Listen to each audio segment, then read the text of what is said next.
So we should get started. I don't see Jay, but I assume that he will join us soon. Great. All right, so we'll get started. So I'm going to call the meeting to order. The first thing is to review and approve the agenda, and I don't think there are any changes to the posted agenda. Does anyone have any information different than that?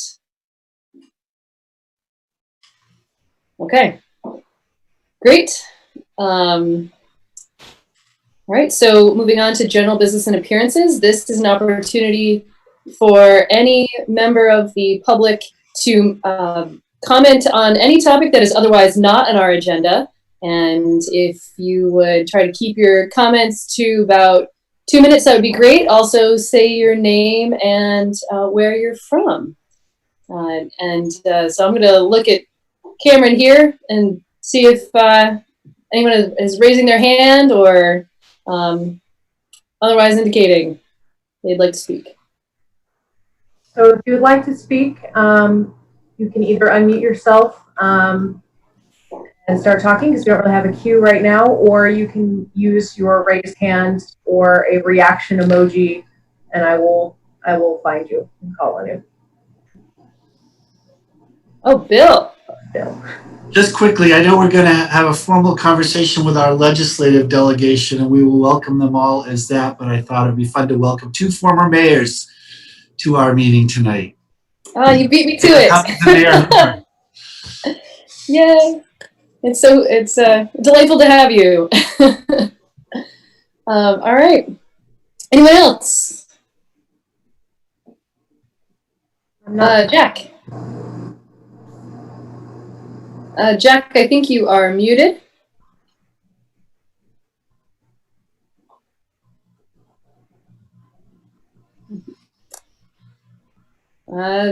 Still can't hear you there, Jack.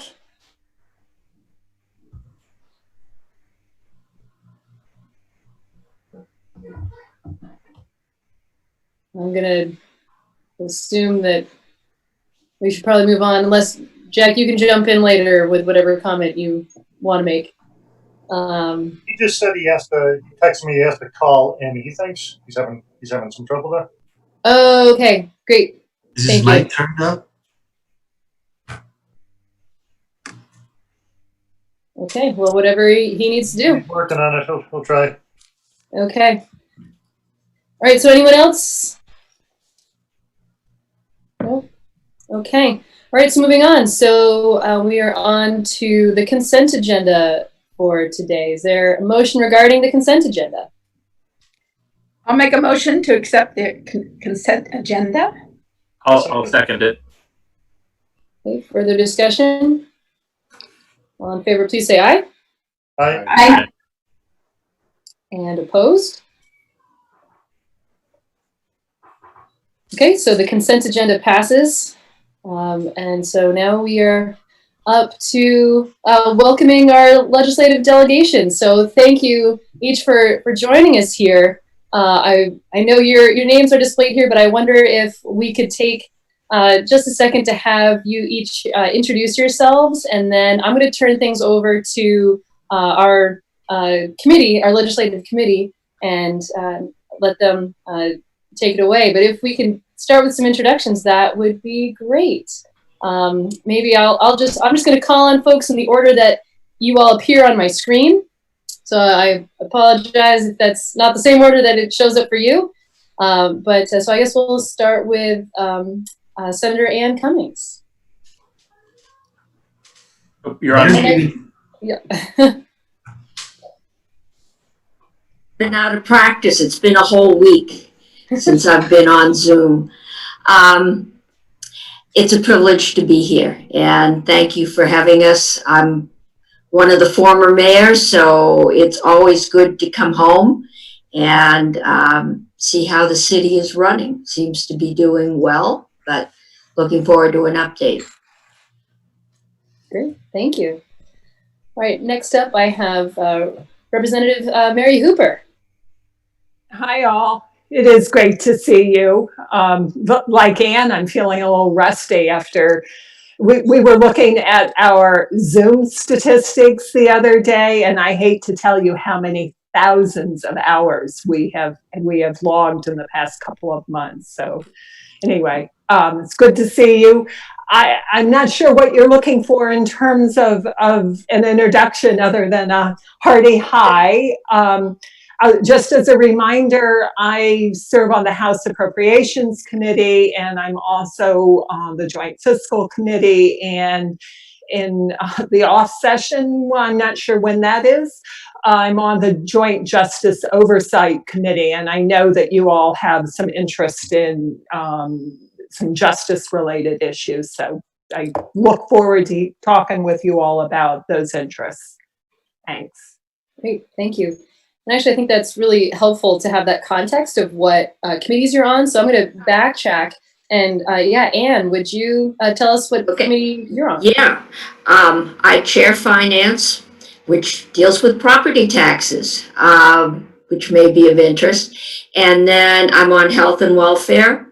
Those were the two most hours in the Senate logged on Zoom. So I now know why I was tired. I also chair joint fiscal, and we're doing a lot more than normal this year in the way of approving COVID grants and staying on top of things. Great, thank you. All right, so next up I have Senator Anthony Polina. Welcome. Thanks for having me. Appreciate it. It's always nice to see you folks. I look forward to actually seeing you in real life one of these days soon. I serve on government operations and agriculture. So government operations, as you know, does a lot to do with local communities, municipalities, and we did a lot of dancing around to try to make it easier for local government to function during the pandemic. But it's nice to have the opportunity to talk with you guys for a while. Great, thank you so much. And so next I have Senator Andy Perchlik. Hi, thanks for having us here. I'm the newest senator, just finished my first term. I was served on transportation, and we can talk about some transportation projects in the city. And then also I'm on education. I have to say that it's pretty good for Montpelier to have two former mayors, Montpelierites, on the Joint Fiscal Committee. It's almost as good as Danville having each chair of the Appropriations Committee, but that's so Montpelier will now have its They've got an even tighter connection than our former mayors. Great. Thank you. Well, thank you, and thanks again all for being here. I'm going to turn it over to either Connor or Lauren or who else is, Dan, yes. So yeah, take it away. Great. Well, I can kick it off, and it's great to see everybody. Thanks so much for coming tonight. It's weird seeing you on Zoom instead of at the State House. But we started this legislative committee just a few weeks ago. Had our first meeting, and I think really we want this partially just to be an introduction, and hopefully the first of many opportunities we can invite you to council, just get an update on what's going on, and try to keep our thumb on the pulse of the State House as much as possible. Certainly I think the big things we want to talk about are, you've seen yourself, we recently cut $1.2 million out of our city budget there with a rescission plan. Some very difficult choices we had to make. And I think, we see the big numbers coming out from state government of, where's the money going, what's going to businesses, what's going to workers. And I was hoping, maybe we could have a bit of a discussion about what opportunities exist for maybe Montpelier to tap into some of these resources, and what we should be doing to advocate at this level in the State House, just with the last few weeks of the session coming up here. So I think an update would be great of what's on the table, what's coming. The other thing I'd love to hear is, the one thing I think we have a responsibility to advocate for is the charter changes. And the one that comes to mind is, the non-US citizen voting. We had citizens in our town knocking doors, getting petition signatures, really working at a grassroots level to get this over the finish line, get it on the ballot. We had some success in the House getting it passed. We really feel like, it might be a small number of people this impacts, but it's very real and very meaningful to the non-US citizens in town to feel that connection to their community, and we heard from a few of them. So I guess would love maybe Senator Polina to touch base on that too. And so that's what I would love to hear. I'll turn it over to Lauren and Dan if there's anything else I'm missing for tonight. For my part, I think that's the big things, and really excited that you're here. And as Connor said, hope this is really an ongoing conversation and we can kind of reignite more regular contact with you all and be in better touch moving forward. So appreciate your time and being here. I know you've been so busy. I think just one other issue that I know Representative Hooper mentioned was racial justice issues as well, which have been obviously top of mind for a lot of our community, have been an issue of a lot of discussion in city council meetings in recent weeks. So if there's just an update of what the state's doing, and if there's a role for the city to be playing in advocating for any of that, or in how we're moving forward with our own look at the police department and other systemic racism issues. In the mix. Yeah, Bill, go ahead. Just to add on a couple things to that. One, specifically to do with policing, we know there was some discussion on where it ended up about requiring body-worn cameras. And I think generally our city has been very supportive of that, but there are some pretty significant costs associated with that, and also Supreme Court case about public records. So just wondering where that was at, and if what thought was given to dealing with those obstacles for local governments to adopt this. Curious where TIF legislation is, and I think we've got an article coming on. One of the very next items is a street closure for some rail work, rail siding. I think Senator Perchlik in particular had been involved in this, and now it's happening, and we may be incurred with some costs. So I don't know what we can do about that, but it just seems like sometimes you wonder who's looking out for the local interests and the public interests on some of these rail projects. So I don't know how we can talk through that. And last is talking about funding. I would lose my municipal government membership if I didn't ask about highway funding structures and grants, because that is the lifeblood not only for us but lots of other municipalities. So I won't get kicked off the league board this week.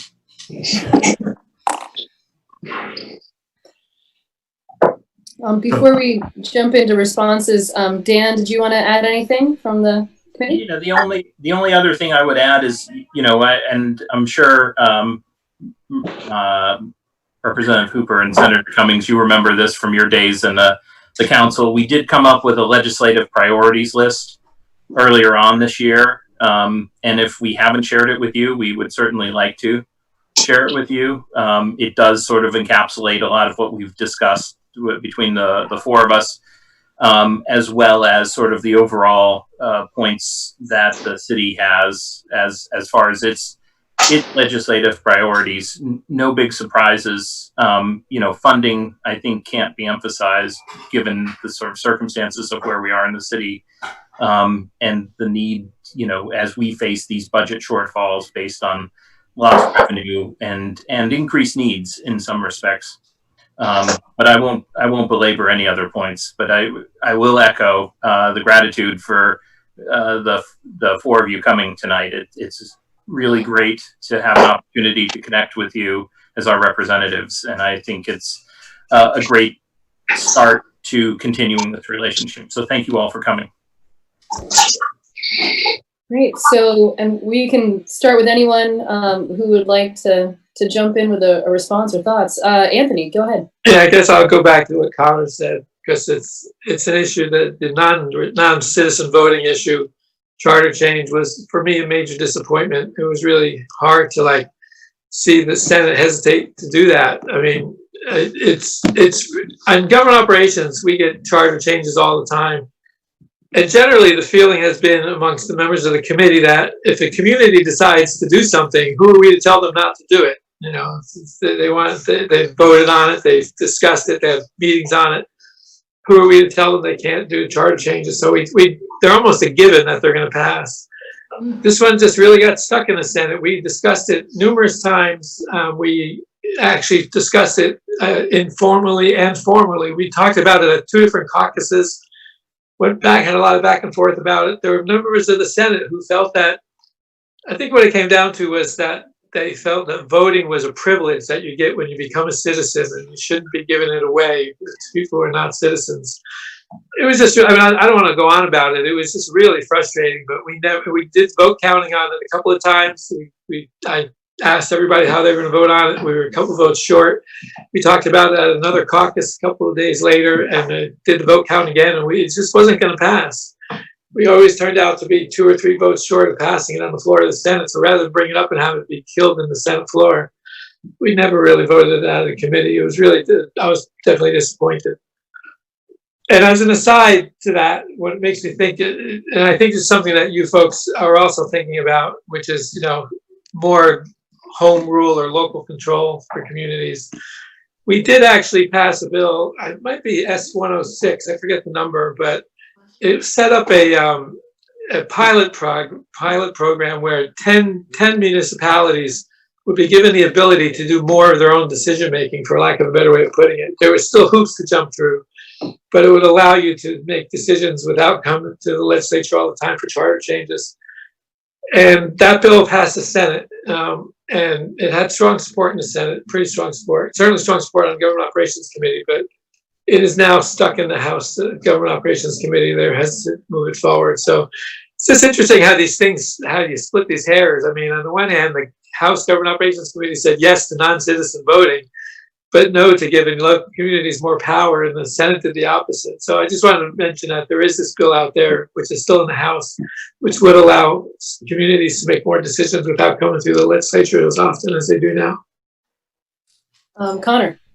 Yeah, Anthony, that bill would be great if we got that over the finish line, I think. That would give us a lot of flexibility. Is there still an opportunity, would it make sense for us as a council to send a letter to Jeanette White there to ask for a vote on this, and in the next few weeks, actually pressure, if it's just 2 or 3 votes with the Senate, to try to get a vote on this? You're talking about the non-citizen voting. I don't know what to say. I mean, it's 6 of one, half a dozen the other. I think if you are inspired to write a letter to the committee and asking them to bring it to the floor, I'd say, sure, go for it. I think it's a long shot because the leadership, certain members of the leadership don't want to bring it, don't want it to come up on the floor.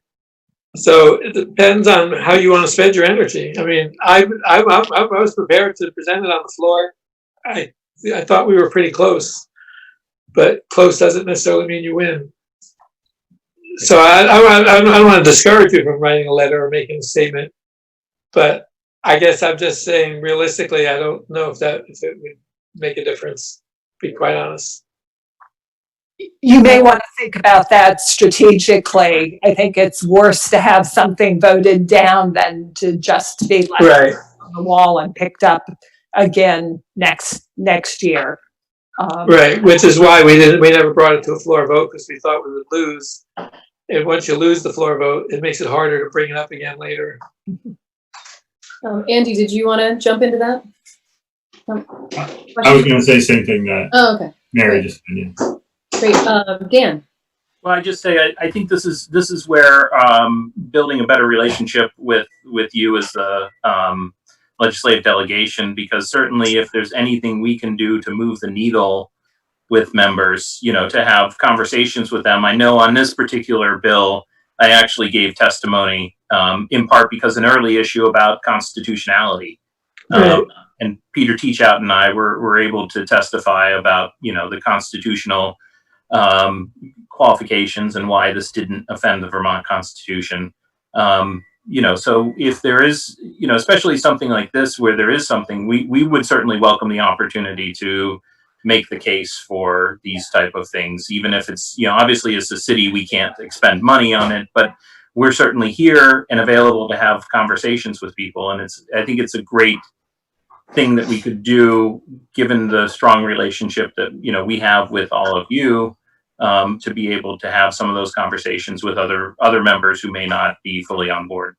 Yeah, we heard good testimony, and also there were some citizens of Montpelier who came in and talked to us and made a strong case. We also talked to, I forget, a community in Maryland, I forget which one it was, but who have done it for a while, and they voiced no problems with it. So we had what we needed, in a sense. What we didn't have was the commitment from enough senators. We had enough information, I think, and I think you guys did a good job of coming in and making the case.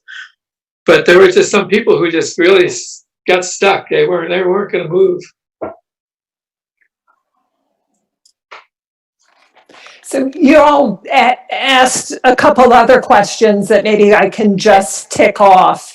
On the highway funding, we put in 100% funding for highway budgets in the Q1 bill, knowing that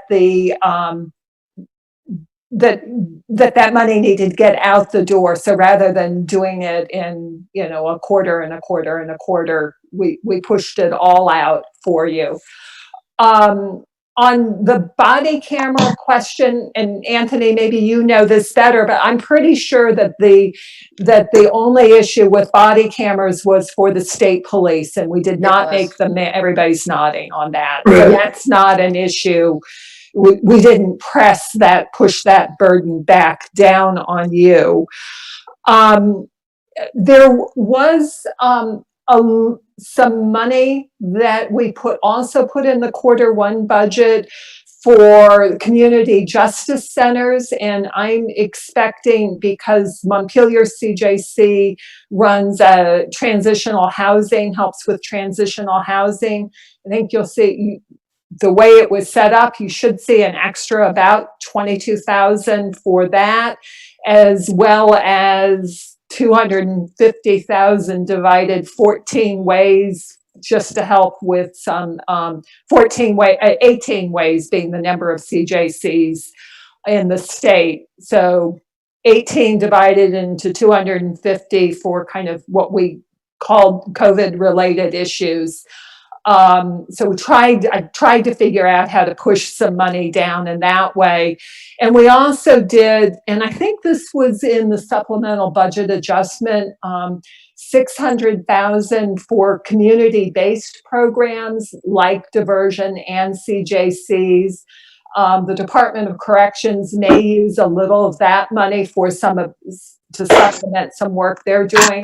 They're still sorting that out. But we generally tried to figure out a way to move some money down into the community. The one thing that I need to check on is, and we had funding for the police social worker that we were going to share between Barre and Montpelier. That was set up in the original budget that we were ready to vote on March 13th. It was part of a federal grant, and it should still be there, but I need to confirm that with the Department of Mental Health. So no promises on that. A question I had for you all is, given, I mean, Connor, and believe me, I understand this budget cutting pain. The notion behind the police social worker was that the Barre and Montpelier would add a bit of money to that. If the money is still there from the state, is the money still there from you all? Yes. It is? Great. Okay, so I'll track that down, and fingers crossed that it's still there. I really am looking forward to kind of figuring out how to continue to enhance those sort of services. I'm anticipating a growing interest in alternative sort of services instead of traditional police. And I hope you all can give us some guidance on what you would like to see there. I expect there to be a push to put more social workers in the state police barracks. And that's good, but I don't know if that's the best way to try to put those services in place. So any advice and insight you have on that will be welcomed, because I do expect there'll be somewhat of a push to consider that when we do the rest of the budget in August and September. So Bill, yeah, go ahead. On that topic, and Mary, you and I had this conversation, I think, earlier this year, but for everyone's benefit. And I think this actually relates a lot, at least to the local conversations about policing. You know, some of the national stuff's just pretty abhorrent, but you know, a lot of our police departments here in the state have become the de facto social service agencies. And this hasn't happened overnight. This has been since the 80s, the gradual cutback or from state and federal funding of social services. So we're dealing with substance abuses on the street. We're dealing with homelessness. We're dealing with family issues. We're dealing with kids in crisis. So, you know, whatever can be done to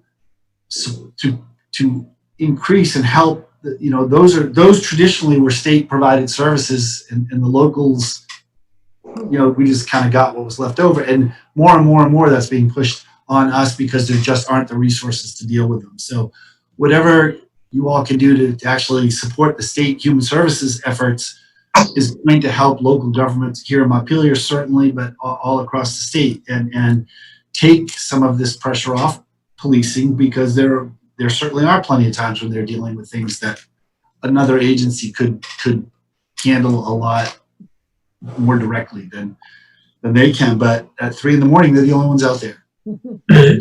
And so that's who's getting the call if someone's flipping out or someone's abusing someone or someone's intoxicated or whatever. That's who's handling it. And then they're trying to get them into the social service network. And yes, can our social worker help? Absolutely. But you know, we're still, it's a pebble in an ocean.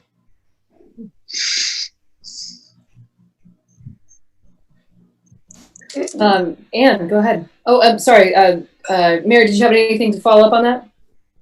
No, let Anne go. But one thing that we should talk about is housing money, which is related to the pebble in the ocean. But let's let Anne go. Okay. I was just gonna say, doesn't sound like things have changed in the last 20 plus years. I used to say you needed an MSW to be a member of the Montpelier Police Department. And that was when the state had closed the state hospital, and we knew where an awful lot of the former residents had gone. And the Montpelier Police Department was left to deal with it. And to the best of my knowledge, when I was there, I was always very proud of how they did. We still called the Montpelier Polite Department. I know we were called that at one point. And I think we do, it is easy to kind of kick the problem down the road. No one wants to raise money. It's a painful thing to do. What you're not picking up, the schools are picking up. And we have a crisis in both areas. And the question gets to be, how do we fund it? And, and what do we cut or what do we raise? And it's a hard issue. And right now, while we're talking, the state is looking at, Mary, correct me, I think the general fund is at something like a $200 million deficit. The property, the education fund, we were at 150 million. Looks like people ran out and bought big appliances online with their bonuses. So we're down to just 100 million, but that's somewhere between a 10 and a 12 cent property tax increase to cover. We know we can't do that. We know people can't handle that. But when we go back, we're going to have to cover the deficits in both funds. And right now, it's been like Christmas. We've had federal money to hand out, but it's almost all handed out, and it's going to be a rough few months starting in August, because we have essentially kicked that painful can down the road. So if I can continue, one of the questions was, what can we use from you? And I think I've been fielding questions for the last couple of days from sole proprietors who are not happy with the lack of funding that they're getting. You know, we're trying to figure out, how do you give money to tenants or do you give money to landlords, and how is it working out? And you're the ones that are really in touch with downtown and what's happening in downtown, who's coming, who's going, what it would take to make them stay, and let us know. So then we have some actual data to be making decisions on. I think that would be very helpful, other than we're saying, well, it must be like this. So getting some really concise information from you would be very helpful.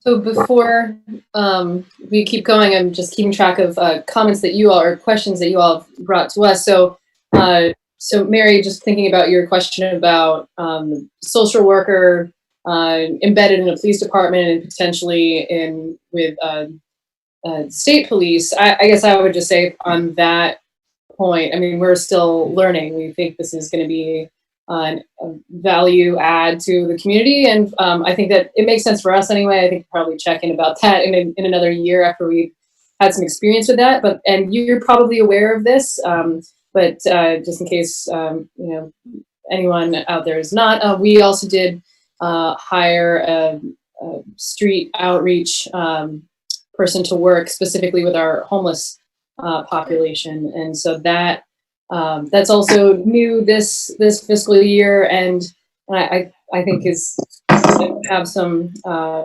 again some real value, and it'll be interesting to see what kind of impact both of those positions make. So something to follow up about in the future. And then coming back to your question, Anne, about having specific data about how is who still is in trouble and whose needs are not being met. You know, it makes me want to connect you with the Montpelier Lives recovery coordinator, Jean, is it Kistner, something like that, who would be able to, I think, provide some specific data. We met with the downtown development people. Sure. Montpelier Development maybe 2 weeks ago. Yeah. Okay. Not quite the same. Yeah. Sorry, go ahead, Bill. No. Yeah, so it's a different entity, and there, I think they may be tracking similar things, but it'd be good to get both perspectives. I think the recovery coordinators, that role is really intended to help connect businesses with all the resources that are out there, and so presumably any business that is still struggling to make it all work is hopefully going to be in touch with that person. So, Jay, do you have a comment? Yeah, I'll just throw in there, and just so you know, Montpelier Live actually put out a survey this morning to all their member businesses, downtown and otherwise, looking for specific data. What grants have you gotten? What loans have you gotten? How many employees do you have? Are you breaking even? When do you expect to break even? So like, it's a very data-driven survey. So it just went out, I don't know, probably 9 o'clock this morning. So I think that, so I can connect you with Dan Groberg. I think they're putting together a lot of those specific, those data points to help, guide some of these bigger decisions. That would be very helpful to get a copy of once it's done. Yeah, well, I'll be sure to connect you. Thank you. Super. Other thoughts from folks? Let's go Senator Polina and then Lauren. Yeah, just to jump around a little bit, I want to go back to the police thing just for a minute, because there's another angle that we've been looking at it from as well, where we've added members to the Law Enforcement Training Council group. to try to create more diversity and change some of the operations of the Law Enforcement Training Council so that our officers who come out of the training program are better equipped to deal with some of the social issues. We're talking about adding members who represent the Human Rights Commission, organizations such as that, the Racial Equity Director to the Law Enforcement Training Council Board, but also to encourage them to come up with a program that would require prospective police officers to actually do internships and work with the mental health agency or some other street agency before they become police officers, so that they get that, there's that, that way of experiencing what's going on the streets as well. So I think that's just something to keep in mind. There also, I think we put in there, this was in a miscellaneous law enforcement bill, I think we put in there as well, requiring a group to come up with a way to cooperatively buy body cams so that they can reduce the cost for communities who are going to use them. So that's another thing. The other thing I want to mention, and I'm not sure where this is going to come from, where you're going to go to get this, but we did allocate $13 million for municipalities to try to recoup some of the money that was lost due to COVID-19. So I'm not sure exactly what that will cover, but there's $13 million there that is going to go to local communities, municipalities. I'm not sure yet where what agency is going to come from and what the guidelines are going to be. But that's something to keep in mind as well. $13 million. We had allocated it, then it got cut back in the House. We were able to put the money back in again in the Senate. So that's something to keep an eye on. So, and that specifically could potentially be used for lost revenue. I mean, that's something that. No, okay. That's kind of what I had. That's a stickler and all this stuff. Okay. Yeah. Just thought I'd clarify that. Go ahead. They're not making it easy. Yeah. That's the feds. Nice try, Mayor. What you should always be trying to do, if you can make an argument that you that is covering business disruption, sometimes you can back into it. And that's also part of the reason the money for the local governments was structured the way it was, is because it was being organized in a way that you could take advantage of it, that the feds wouldn't make you pay it back. That's our big fear, is being forced to pay this money back. So they're giving you money, but they're making it hard to spend the money. Yeah, it's very frustrating. So, Mary, if it's not for deficit, what's it for? Do you have some? I guess I didn't hear clearly what you said you could spend it on. Business disruption, and so I've not heard that phrase used around local government, but certainly all of the economic recovery monies have been framed as business disruption.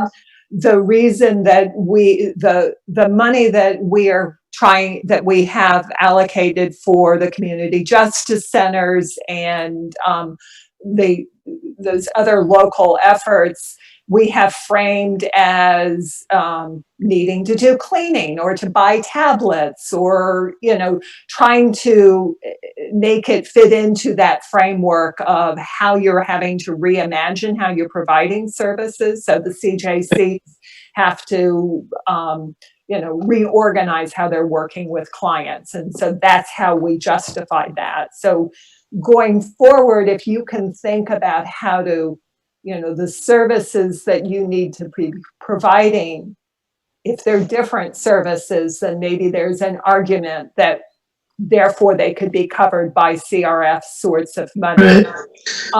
There's $140 million that we left on the table in anticipation of different guidelines or different needs. The best part of the world would be if the feds would send us another pot of money. If they do, it will happen really rapidly. So and none of us know what the guidelines are going to be or the limitations. So we all need to be really ready to kind of think creatively and smartly. An example of something that would not be approved, I talked with the Barry City Council, And they were looking at the money they've lost because they could not rent out the BOR building and other lost revenue that they were trying to recoup. And they were pretty much told that that would not be appropriate. That's a helpful analogy. Thank you. Or comparison. Lauren, I know you've been waiting here a little bit, and then Andy. Yeah, I was just hoping to hear a little bit more about, you've touched on homelessness a couple times, but I know that some really kind of creative and impressive work happened to house people, and would just love an update on kind of where things stand and what you see coming up. And, you know, the city has been allocated money for homelessness services, or the street outreach worker that Ann mentioned, and some other kind of flexible dollars. So just getting a sense of what the city's role might be and what the state is doing right now would be really helpful. So I can jump in on that maybe. Yeah. So we, the total housing package was about $83 million. 23 million went to the Vermont Housing Conservation Board and that was their estimate of what they would be able to push out the door and have expended by December 30th, which is the deadline. They had $56 million of applications, and I can't imagine how hard they're having to work to push that out. There is, I'm not remembering the dollar amount, but a good deal of money to help with rental assistance and, you know, kind of doing first and last for people, or covering some rental loss. That was another, sorry to interrupt, that's $25 million. Yeah, I mean, it was really impressive. Yeah, so thanks for that, Anthony. Helping with utility arrearages. So Anthony mentioned what we put in, and they increased it. On the utility arrearages, we put in, I think, 20 million, and the Senate reduced it to about 13. And that's just the give and take between the two bodies, but we were trying to pay attention there. And then we also did, and I think it was 13 million for rehabbing homeless shelters. No, it's not, that's a wrong number. It's not 13. 13 was something else. Maybe it was 8 or 9 million to help out specifically with rehabbing some homeless shelters and, you know, enabling them to take clients again. And then finally, a package that was put together that will enable the state to wrap some services around people needing more of the ongoing housing services. And that will last for beyond this, you know, December 30th. And I'm particularly excited about that, because that's what it's going to take to make that sort of fundamental shift in housing and providing homes for all Vermonters. I haven't had an update recently from the Department of Children and Families, which is kind of the locus of this work, but I know that they were preparing to go back to their more prescriptive guidelines and expectations in terms of people's behavior in housing that they were providing. You know, during the height of the pandemic, there was a pretty open-ended set of rules that there weren't any rules, really. They were just trying to keep people housed, which I'm thrilled that they did. I think we're all thrilled, but they are beginning to come back to and have expectations of meeting certain standards if people are receiving services. So you may begin to see, and maybe have already begun to see, some disruption there, or, you know, changing in the way services are being provided and the way housing is being provided. And I think huge kudos to DCF for how hard they have worked to make this work. 2,000 people were housed during the height of the pandemic. And if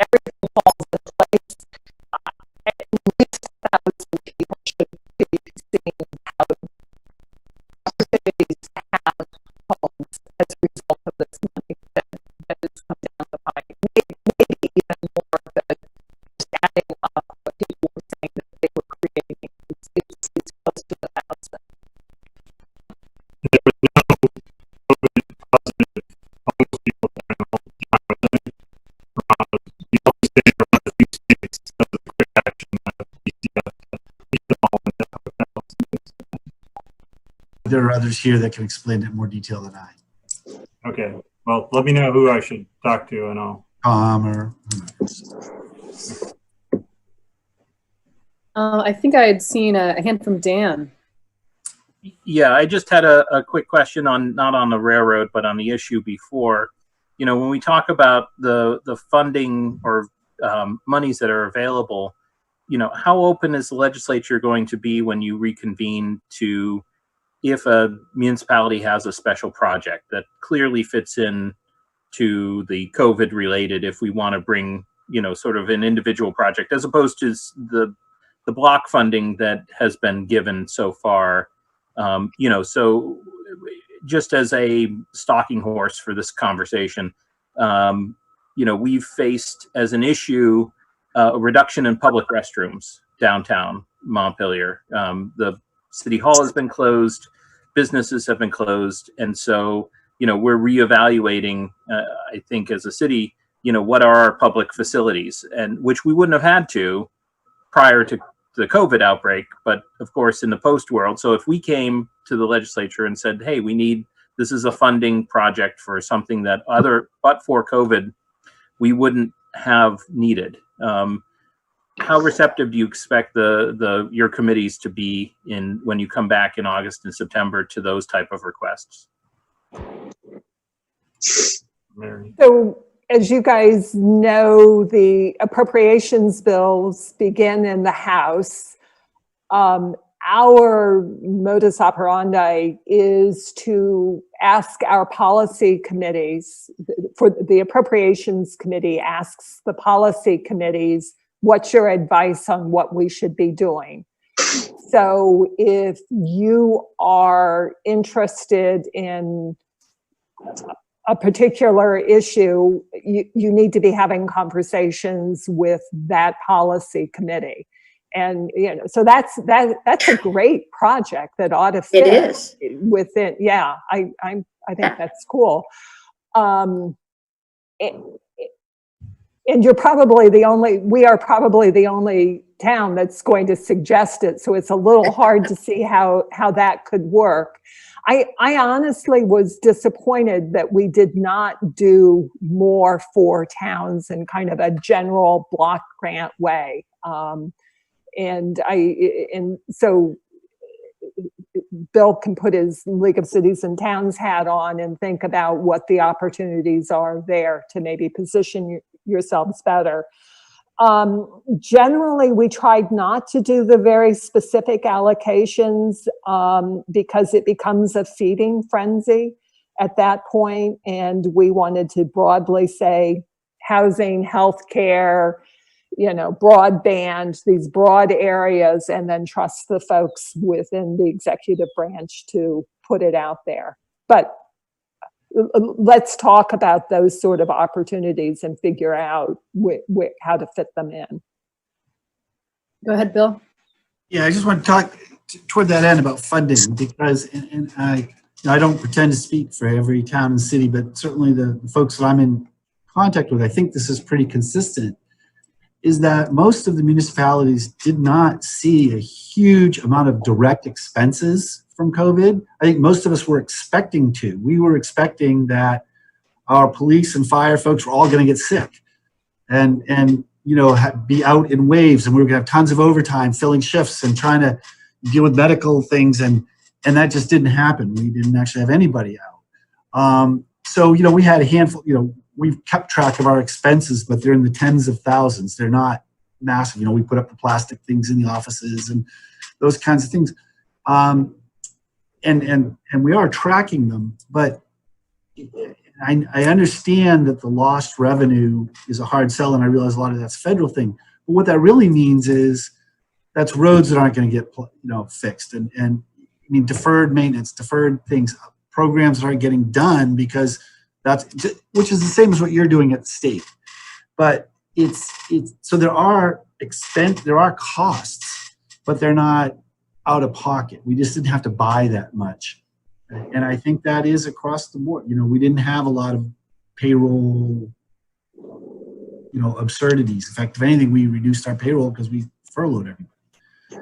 So I don't know what you can do about it, but I think that is a common theme with local governments, that, you know, to be reimbursed. I was hoping that we'd see more for the downtown organizations, you know, so kind of the ancillary work. You're right. I totally understand the core services for municipalities, but I'm always going to be a fan and promoter of downtown and those sorts of issues, and I just didn't hear a strong voice for them being core to the recovery that our communities need. Yeah. Interesting. Any further thoughts for anybody? One other question I had, just for somebody I can talk to later, also on your list was about dispatch. And as a former volunteer firefighter, I'm somewhat interested in dispatch. So if people, I know it's a constant issue about the regional dispatch thing, but there might be an opportunity because of COVID and costs to finally do something about it. So if there is somebody particular on the council or in the city that wants to talk to me about what the city wants to see as far as dispatch, then let me know. You know, I feel like, sorry, go ahead. I was going to say, to me, we're all in this together. None of us have enough money to cover the costs and do what our businesses need and catch up. And it's going to take some creative work and some creative thinking. And I think the more we talk, if we could set up a way, so that I know I used to be up at the State House at 8 o'clock, and anyone that knows me knows I hate 8 o'clock meetings, but we were there for coffee every Tuesday morning to talk to people when we were trying to get payment in lieu of taxes, which was probably as difficult as trying to get your non-resident or non-citizen voting. But some way so that there is regular, because I am pulling a blank on railroad sidings and it's not in any of my committees.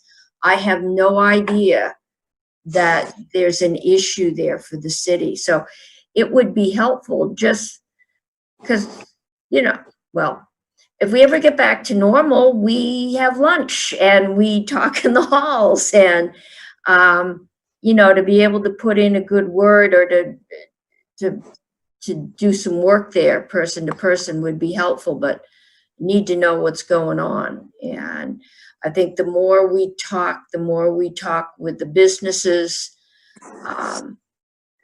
We all want to do everything, but we're all looking at very limited resources right now and a very unknown future. We haven't even talked about the schools. Yeah.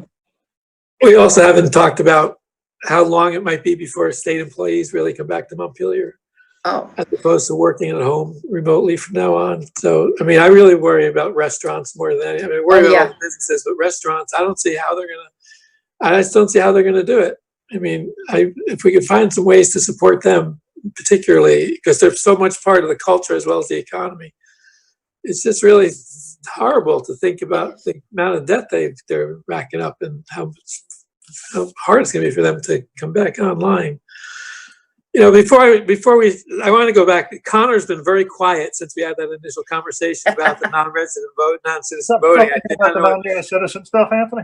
I don't want to. I hope I didn't bum him out or anything. But when you said something, if you feel like writing a letter, Connor, what I was going to say is write it to the President Pro Tem, not to the committee, because to move a bill out to the floor of the Senate has to go through the Rules Committee these days. And so the Rules Committee has to say, yes, it's okay for GovOps to vote this bill out of the committee and bring it to the floor. So, and it's really the President Pro Tem that you'd have to address if you were going to, don't pick on Jeanette White. Jeanette will support it. But the President Pro Tem is where the sticking point is. And I really appreciate the strategy on all this. And I understand losing a vote could actually be detrimental. But I look at the possibility of going back to the advocates who went door to door on this and started from the very beginning after going through all these committee hearings. And I think, you know, if 2 people vote against it, I'd like to know who they are so we can talk to them for next time around, if that's the way we go. Sure, I hear you. Just getting back to Senator Pritchlick's question about dispatch. Donna, can I nominate you here just as the person who'd be a good connection to talk about dispatch? Yeah, he's on my list to be in touch with. Okay. Andrew Hall. Great. Super. Okay. Well, anything else here, team? Okay. Well, thank you again all for taking the time. Oh, sorry, Bill, did you want to say something? No, I just wanted, I don't want to beat a dead horse or get too into the weeds, and I really appreciated Senator Polina mentioning that there was a thought of sort of groups going in together to purchase body cams, you know, to get some savings. I will tell you, and you've probably heard this, but there are 2 really big costs or hurdles, and it's not really purchasing the cameras. It's the digital storage of all the data after you buy them is really expensive. And now, and of course, everyone, you know, we're all in favor of public transparency and access to public records. But if you're familiar with the case in Burlington where, you know, somebody asked for a full 8-hour shift of video from a police officer, which then required a supervisor to watch the full 8 hours to figure out if they were active investigations, if they were juveniles, if they, you know, things that needed to be redacted. And Burlington sought to bill for that time, and the Supreme Court said that's not billable under the way the public records law is currently written. And so frankly, that put a stop to body cameras in Vermont from local police departments because of that cost and the sense that, you know, people could just I want every officer's shift because I want to put it on YouTube, and the cost of processing that and looking at that.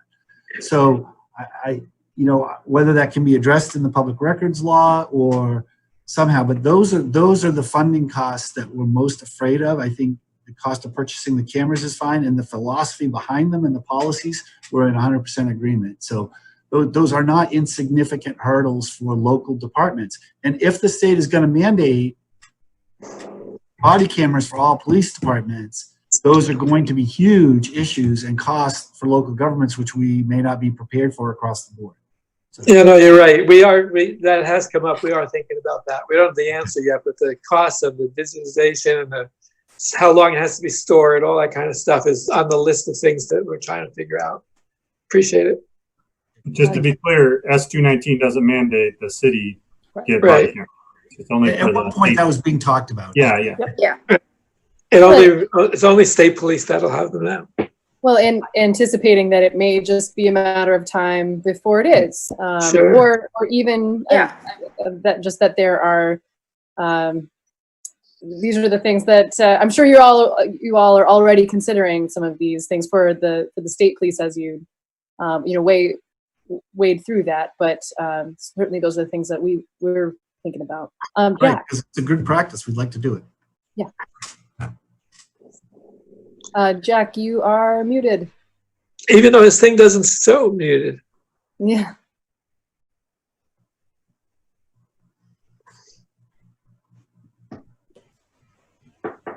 No. Some with your microphone.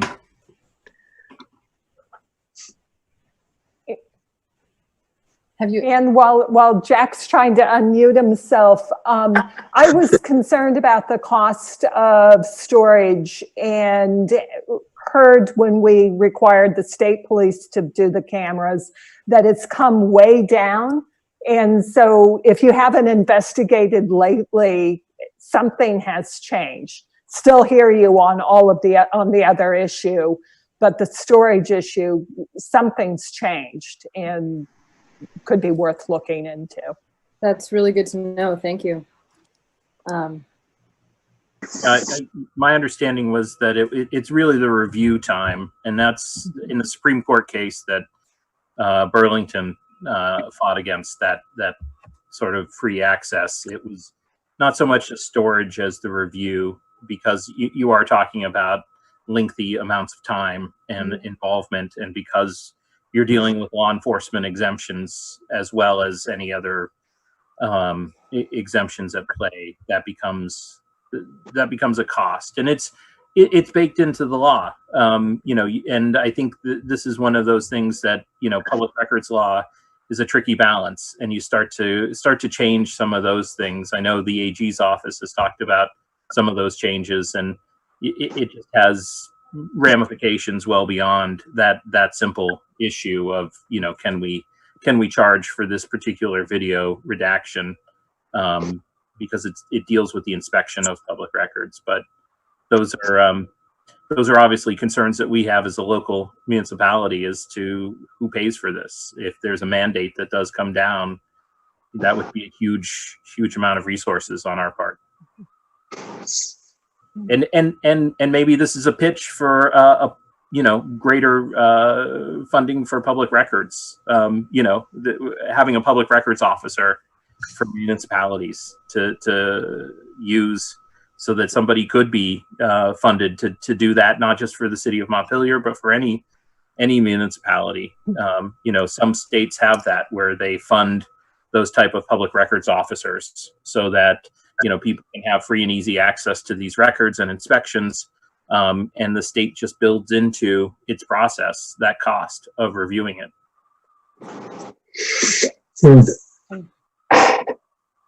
Donna, go ahead. Oh, and then Connor. I mean, I don't know how you have the state requirement. You said you are requiring the state police, but yet have you dealt with these issues with the state police as far as their cost and their time for public records? And for me, one of the other issues is, once you give it to somebody as a public record, do you really want all that on YouTube? So I feel like there's a privacy issue on both sides that we have just not dealt with. I think that really has to be dealt with before we start putting more body cameras on people. Yep. Yeah, that's a great question. Go ahead, Connor. Jack was just asking if Cameron could unmute the phone number 734-3851. That might be the culprit.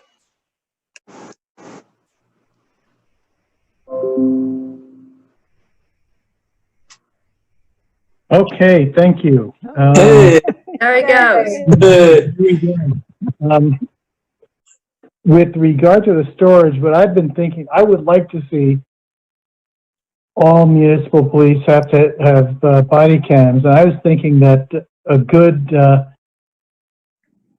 bargain might be to require the police to purchase the cameras and have all the data storage be at the state level.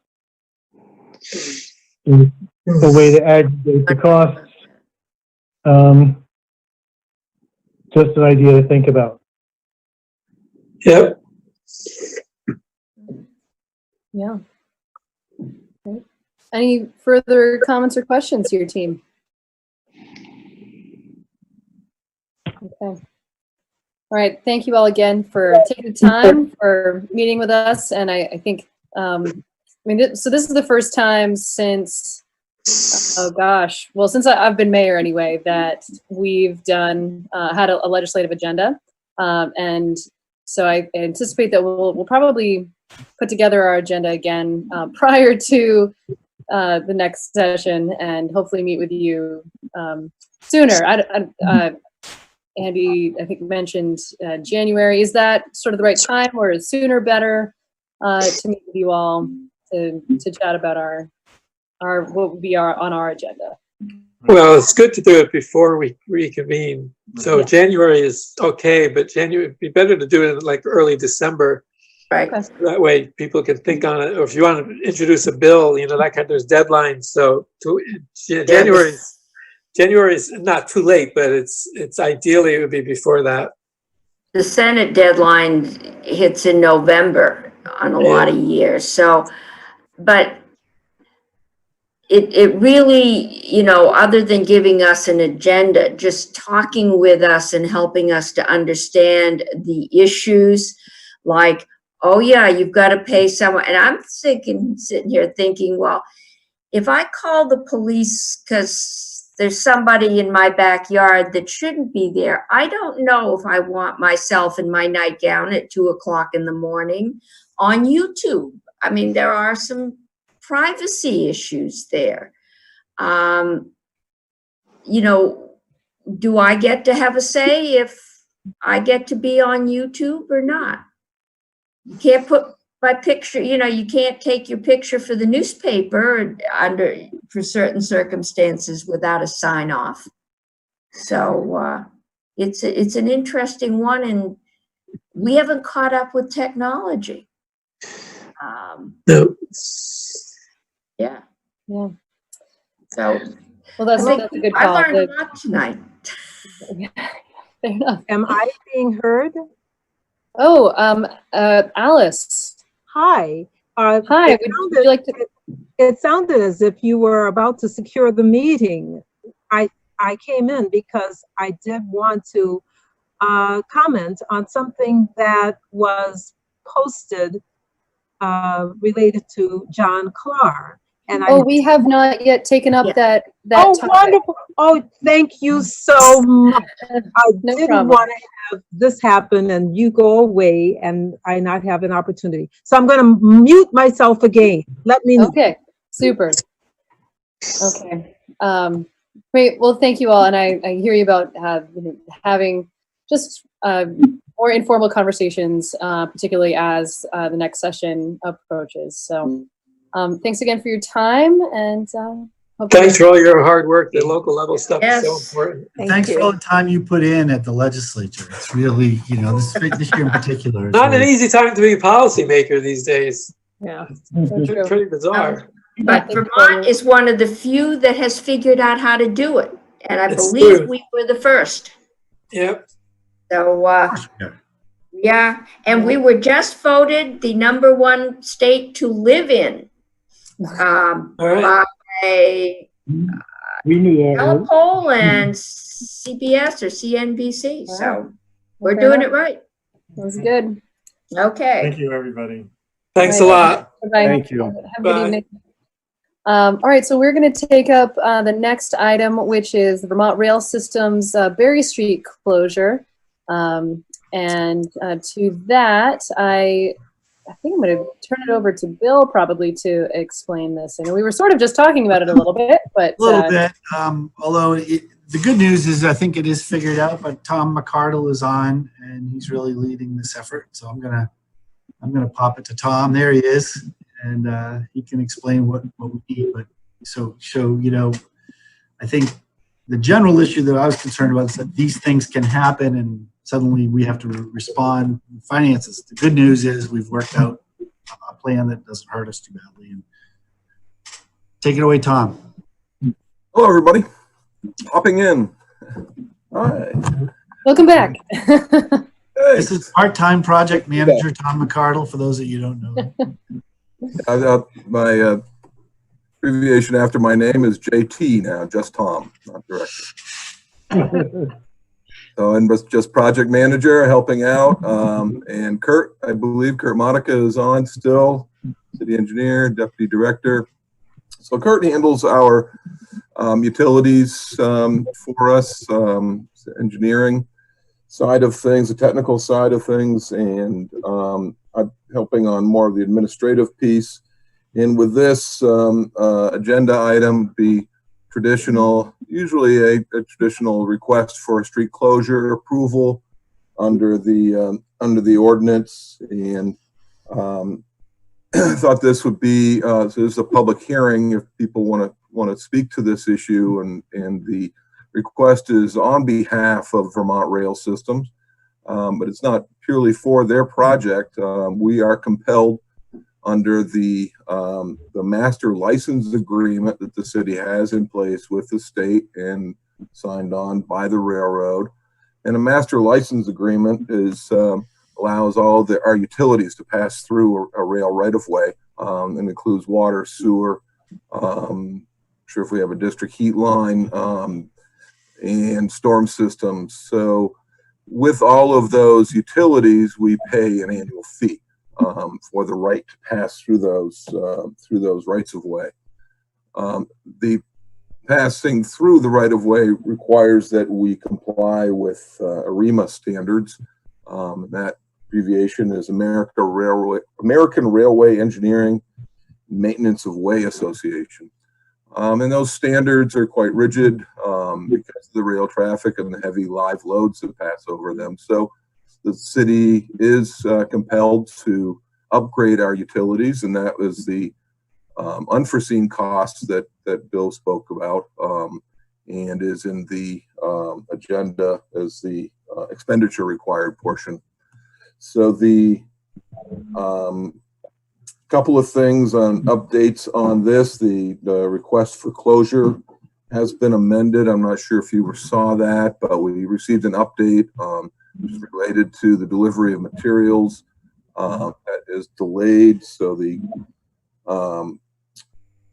closure is now expected to be on July 20th, and then would continue for 7 consecutive days after that. One of the other updates is thanks to Kurt's good work. We were looking at a project, one that was, we were essentially being told we had 2 options to use for the upgrading our utilities. Typically, we would put our utility work out to bid, receive competitive pricing. Kurt was able to scurry around and get another price, so we have a significantly less cost, hoping that will be less than 100,000. But nonetheless, it's a project that we weren't anticipating. These are water sewer utility funds, the enterprise funds. You know, we have a 50-year plan to bring our water and sewer systems up to snuff, current standards, the water supply rules, our aging infrastructures. So this is not really where we wanted to spend our money. I suspect most of you would agree with that. So you understand where we are with particularly our water systems, but also our sewers and our combined sewer overflow efforts. So this will take a hit to those funds, and that's probably the biggest issue, besides the lack of real staff time available to support this project. They're going full steam and have been since they showed up in, I think, March. So we're trying to catch up and keep up with them. And so I won't go on any further than to say that that project will go first do the utility work using our contractor, and then they'll complete it with putting the new tracks in, and then complete the connection right in front of Caledonia Spirits. And that will become the active rail for moving these heavy cars. Their contracts, we've told, is to move grout, the granite waste from Graniteville and elsewhere where they have it stored. The bridges are not structurally sound to support those heavy loads. And so that's the idea. I guess they'll use that. They'll call that Washington County Rail as the siding. What becomes of that rail, they're not clear. What will be done? Will they walk away from it and abandon it? We don't know that yet. So this track along in front of Sabin's pasture and on the north side of the Winooski River avoids both river crossings. So that's the benefit of it. I believe this track was last in use in the 50s. There was a lot of litigation over it. Whether it was abandoned, I think it was finally settled by the courts with the Pioneer Street Bridge project, and that's another story. But so we certainly weren't anticipating this, and but we're going to keep up and get the work done, and seek your approval. Take any questions if you have any. Okay. Well, so I'm going to officially open the public hearing before I forget to do that. I do have one other question, and I see Dan has a hand raised. But I'm curious if there is any representative here for Vermont Rail Systems they wouldn't mind just giving a quick shout out to say hey.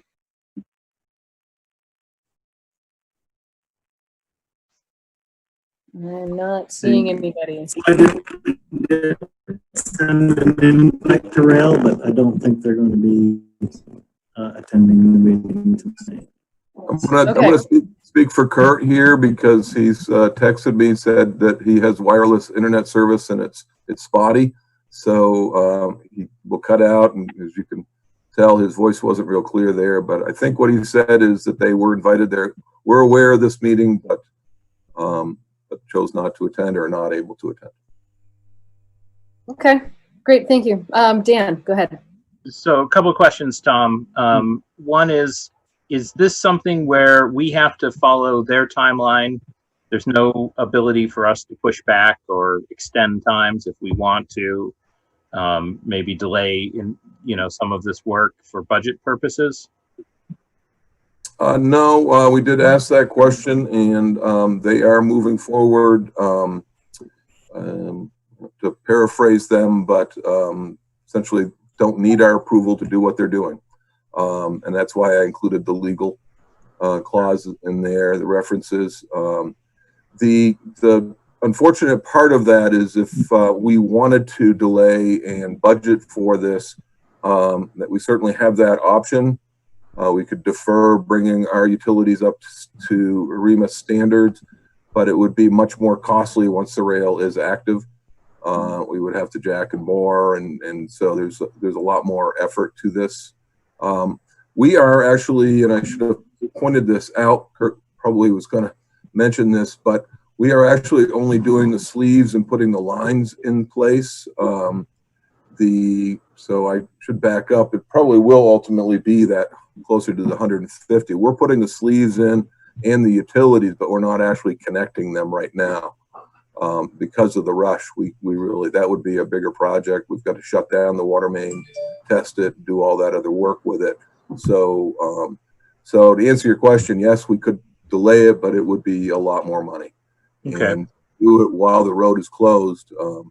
It would be, it will go much quicker this way. So we thought if we're going to feel the pain, we'd feel the least amount of pain.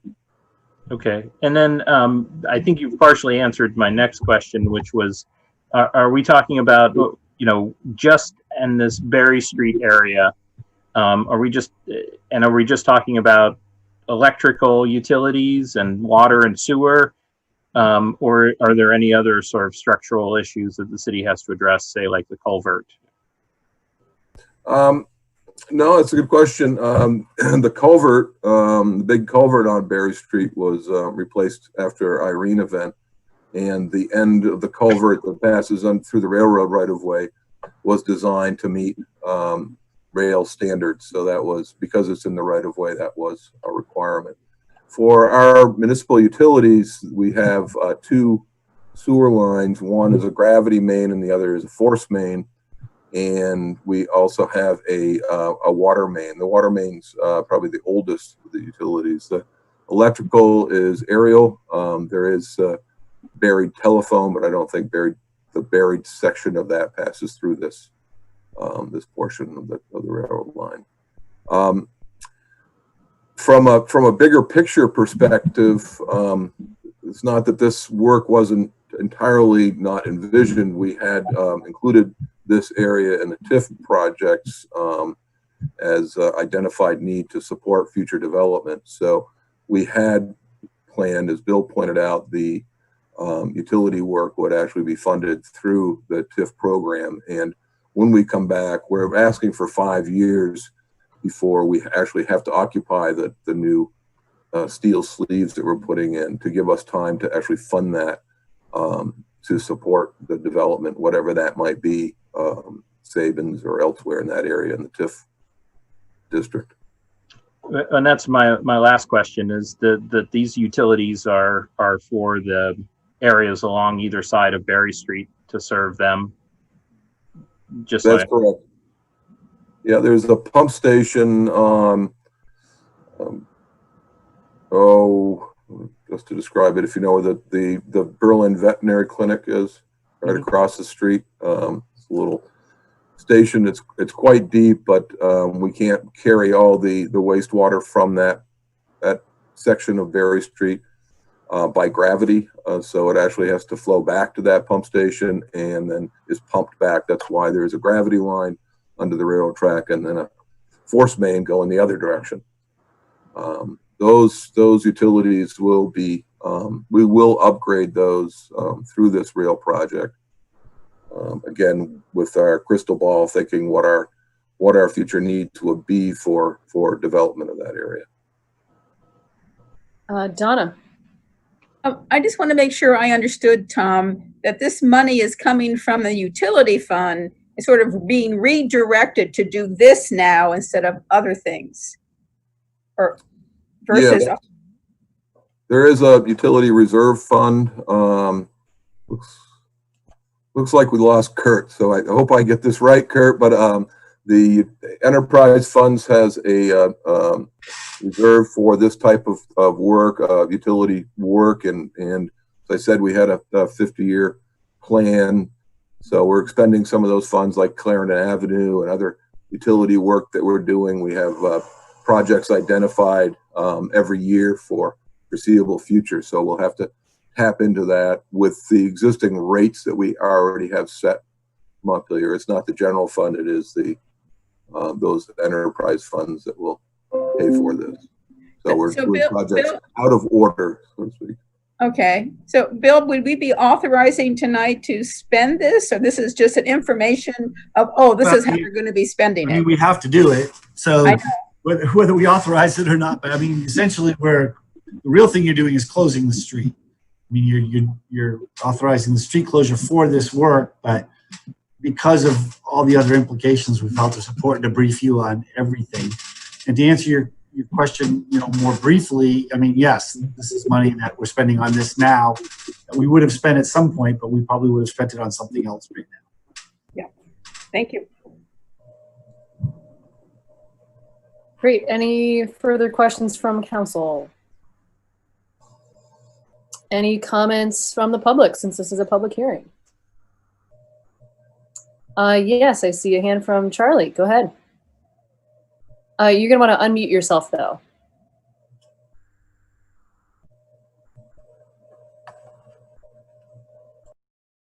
Crap. I have a couple of questions, and I don't know if they're to Tom or to Bill. But my question is, Tom keeps talking about the right-of-way. Was there a right-of-way, rail right-of-way from the, I'll call it the brewery, over across Berry Street onto the portion of the right-of-way, rail right-of-way that was there during the Pioneer Street bridge decision 20 years ago? Yes, this portion of the track was, there are three rails in the Montpelier areas: Montpelier, Chelsea, Montpelier, Wells River, and I think the other was Montpelier Berry Railroad. There were actually three crossings at one time on Granite Street. You see only one there today. Stonecutter's Way, if you go back, give you a little history. Stonecutter's Way, there were three active rails lines there. Montpelier was able to consolidate that to a single rail line. But the right-of-ways still exist. They don't go away. So the Montpelier and Wells River Railroad is the line that they are reactivating. And what the court found is that they did not abandon it. They kind of cannibalized the steel, the rail lines and moved it to another track. They discontinued use. We were instructed to treat it as an active rail. Our bike path design was built with instructions from the Attorney General to treat it as an active rail. So the right-of-way still existed, and that was finally settled after a lot of challenges that the state or the rail abandoned it. Was finally settled with the Pioneer Bridge project, because you may recall that the Pioneer Bridge has a curved approach. Prior to the construction, it was a kind of a right angle, and it relocated that rail right of way and put it up on the hill where that right of way is today. So it begs the question, when the state bought the Washington County Railroad back in the early 80s, did it buy the land and or the property that right-of-way is on? And if not, who owns it? If you know. Well, I'm not sure I entirely know. I'm familiar with the 80s acquisition by the state. It was actually a court decision. And we do have the decision in our office because I'm not there. I want to check to see if it did include the Montpelier and Wells. They say it does. I haven't seen it though in that court decision. I didn't think it did, so I don't know the answer to that if it came in the court decision when the state actually took ownership of the right of way. So the state actually leases the rail to Vermont Rail and pays the rail to operate. Yeah, I know that, but the question is, who owns the land that the council is currently being asked to close the street on? You say it's a right-of-way from the Wells River line, but who owns that line? And who owns the property, and therefore who owns the right-of-way? And I would think, notwithstanding, Tom, what you just said, that before the city council would have proceed, it ought to do its homework and pull out the title and find out who owns the land. I can go by what the Attorney General, John Dunleavy, tells us, and that the state actually owns the land. So I think that homework was done by the Zorzi family, the Zorzi Asia family, through years and years of litigation. Charlie, just for the record, would you also state your last name and what town you're from? I'm sorry. Last name is Dickerson. I'm from the city of Montpelier. Okay, great. Thank you so much. Used to be in District 3, but somebody moved me. I'm just kind of curious because the part that bothers me as a citizen goes back to something Bill said earlier. The city apparently was unaware of this project when it started. Now, not only is that rude, but I think the state has an obligation to coordinate with municipalities if it's going to start construction. And at the very least, and I appreciate, Tom, that John Dunleavy, who does work in the Attorney General's office and is assigned to transportation, made probably that comment or that his observation back 20, 30 years ago. But I think it's worth doing a little bit more homework. And my other question is, the portion of Berry Street that's going to be used for the quote-unquote rail, has that rail line been surveyed, and does the state have a copy of the survey in its file? And if not, why not? I believe the rail line is being resurveyed, I think, for the third time since I've been here by the state. It was done by the bike path engineer, then by, I forget the name of the surveyor for Agency of Transportation, and now Vermont Survey and Engineering has been tasked with resurveying it again. I'm not sure why, but we've been feeding them all of our records and helping with that effort. So, yeah. So as you imagine, a rail line laid out in the late 1800s, it's kind of difficult to follow. They use bearings and distances that don't really match a lot of things. They use rail center lines, so it's not real easy to survey. So they have a survey. They're redoing it to check it. Okay. I don't know why. All right. Well, thank you. And so, anyone else have comments or questions about this? I think John. I don't have his last name. John, are you raising your hand? No. Okay. Sorry, no, ma'am. Sorry, I'm the bad guy at the auction. I just bought the Okay. Sorry about that. No worries. Thank you. Okay. Anyone else then?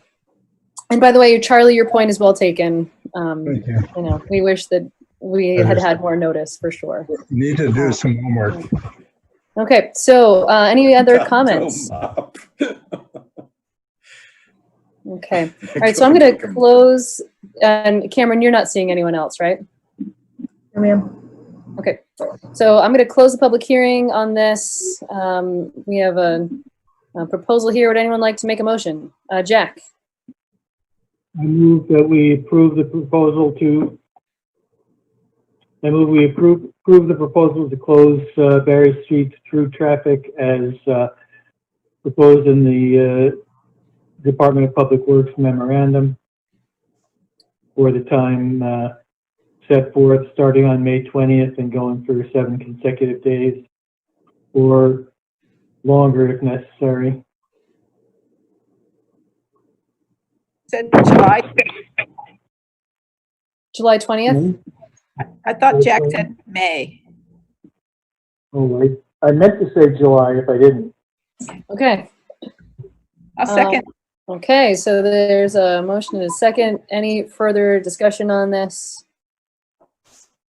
Okay, all in favor, please say aye. Aye. Aye. And opposed? Hey. Okay. All right, so so the motion passes. And so that, we don't need to do any roll call because it was not unanimous, right? We're still just a part of the record, right? It was not, if it's not unanimous, you should probably do a roll call. Yeah, if it's not unanimous, you need to do a roll call.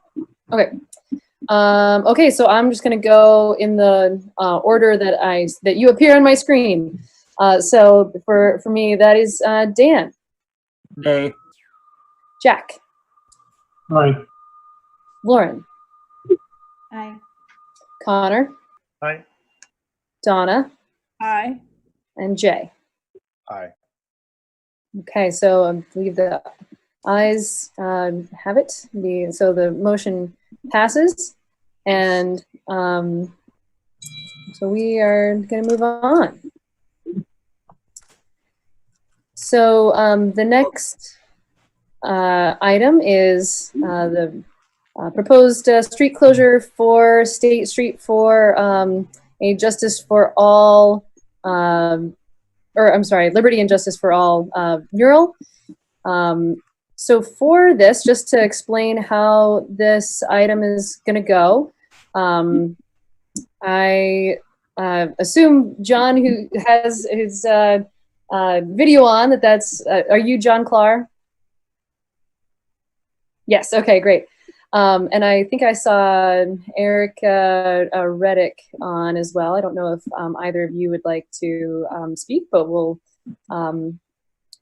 So the way we're gonna do this is we'll hear from either of you or both of you, and then I've got just a clarifying background comment to make, and then we will hear from the public.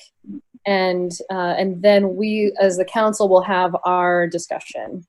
Hopefully that makes sense to everybody.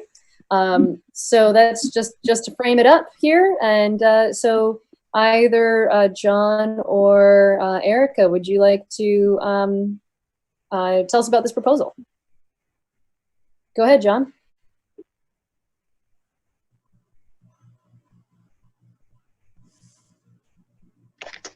That would be me. Sorry, I thought you would unmute me.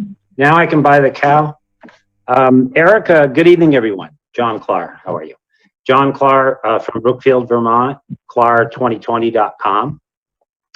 Erica, I don't believe will be speaking, though she is a candidate. It was part of my group. Alice Flanders, I believe, is still on, and she had jumped in earlier, jumping the gun a little. She's got a lot of vim and vigor. So she may, I'm hoping will be able to speak briefly.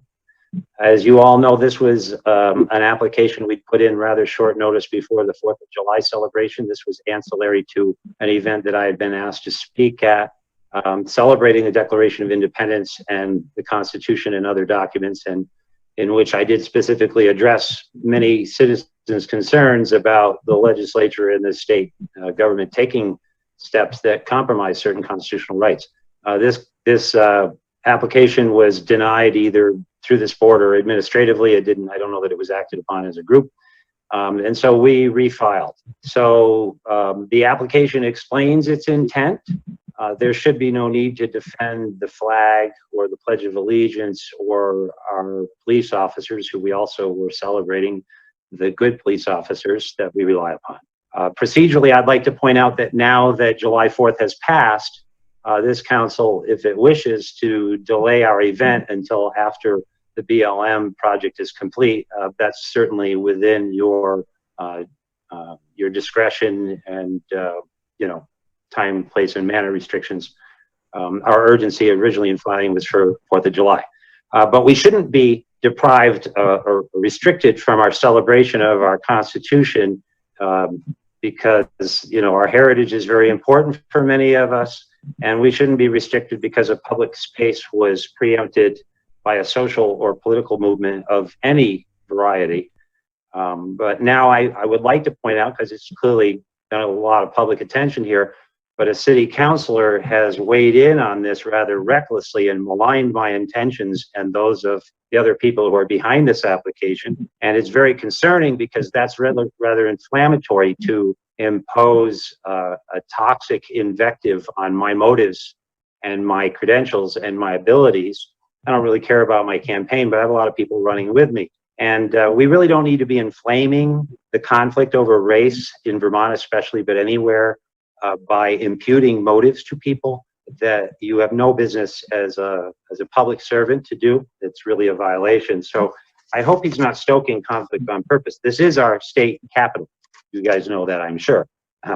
And so even though I'm out of town, it is the state capital and the symbol of our laws and our rules. But Connor Casey has actually said that this application is an act of white fragility. I submit that he should recuse himself from consideration of this hearing since he's already indicated how he's going to vote. Itself a rather blatant violation of due process, and we are entitled to that, even though this is a privilege. Constitutionally, a public entity is prohibited from favoring one political, ethnic, or social group over others. It's called the content neutrality principle, and whether in law or as applied, it does apply to this situation. This has been utterly disregarded by Mr. Casey. He did me and my people a favor by showing his blatant bias. There are many Vermonters who wished and continue to wish to celebrate our liberty and our historical documents. There is a general complaint by many against our government's overreach, as I explained again in my speech on Saturday. So I speak for a lot of Vermonters in trying to secure our Constitution as the middle ground between perhaps different perspectives on how to proceed to solve a problem that we all agree needs to be addressed. No one is supporting police brutality. No one wishes to see people impoverished or compromised or oppressed because of their race. But I also speak for about, as I say, 2020 candidates for state office.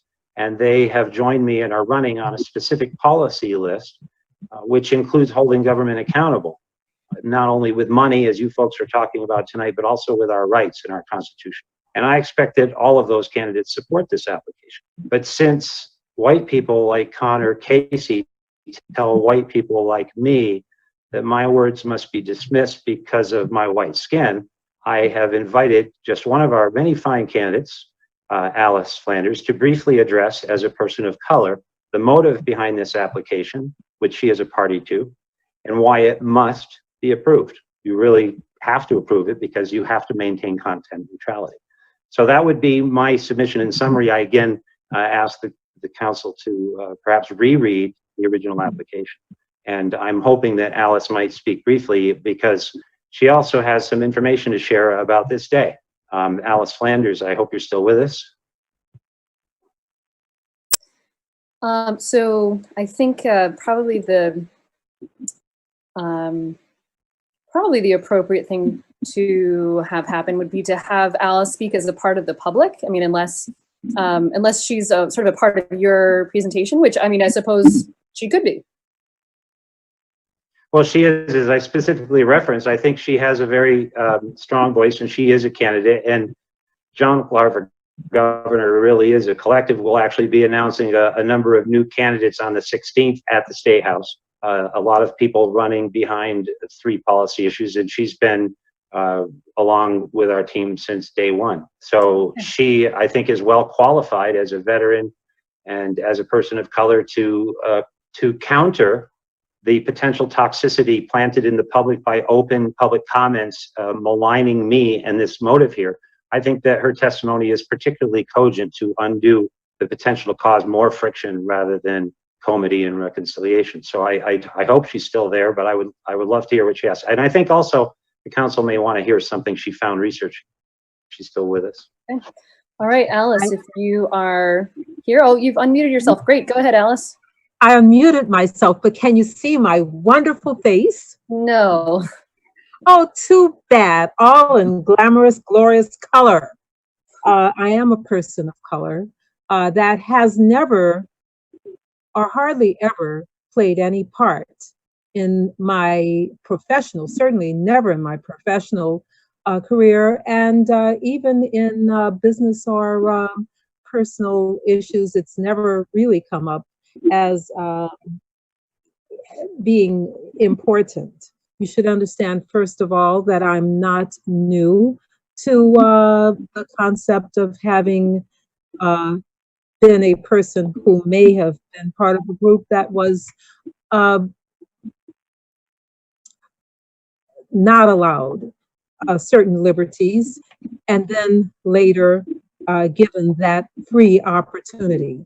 I grew up during the time, and I remember the time when Dr. Martin Luther King was assassinated. He on his assassination time, I remember people like this, Black Lives Matter.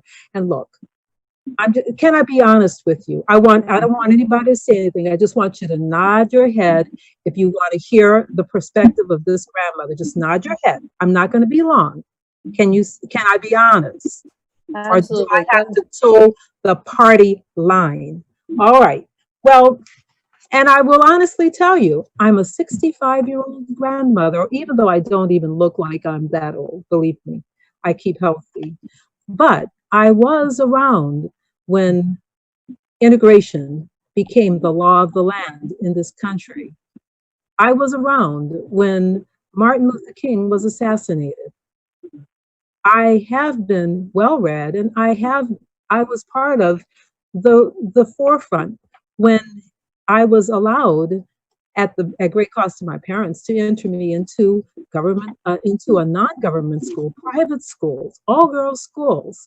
And I had to work, as they say, twice as hard to get the same grade, because look, in math, if it's not all right, you can mark it all wrong. Even if most of the people get partial credit, I got none. Well, no problem. I was motivated to work a little bit harder till I got them all right. And you can't argue with that. But that only made me stronger. And you know, when the girls I went to school with found that I was a viable candidate for their math team, as a sophomore, they appointed me the captain of the junior math team. And I was the only person of color there. And these girls came from traditional families that were not Black, I promise you. And then continuing with that same spirit, because I am very competitive, in my junior year, I was appointed captain of the senior math team. And all of the girls, we won. We beat those guys, we beat those girls, we beat everybody. And I had a number of things, including going to university. I eventually became a physics major turned math major. I was accepted at an MIT Lincoln Lab work study, worked in a group that had just launched 2 communication satellites. I had to prove that I had the capability of doing the work as part of that Lincoln Lab, MIT Lincoln Lab group. The guy explained to me some cyclotomic polynomials. Said, programming? Yep. I've had BASIC and Fortran and some assembly language. And if you want I can show you. He said, well, I'd like you to write a program. Within the week, I came back with the program to generate the coefficients of the cyclotomic polynomials that was explained to me in concept.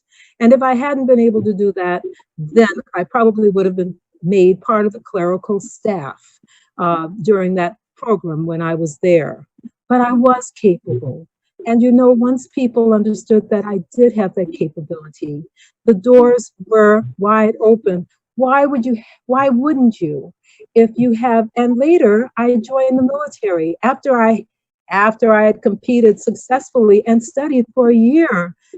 As a physics student, I studied in France under a scholarship at a prestigious university, Montpelier University, where only perhaps 12% of those who matriculate from their secondary education in France have the privilege of going on to further studies, unlike a lot of kids here who think that everybody has the right to go to college at the expense of the taxpayers. The French did not look at it that way. You had to demonstrate that you could contribute to the national effort to make it worth the taxpayers' effort to pay for you, not for your party.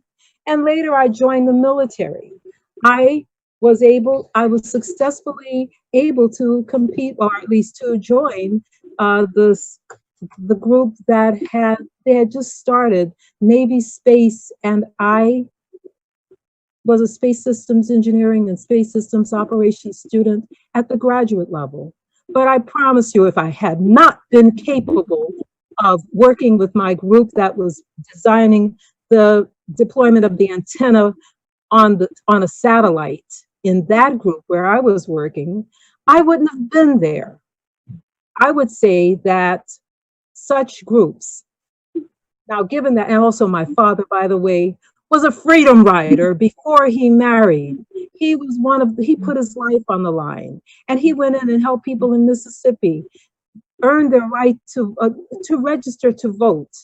I don't want to say, I'm not saying white privilege, because I have been on both sides, believe it or not.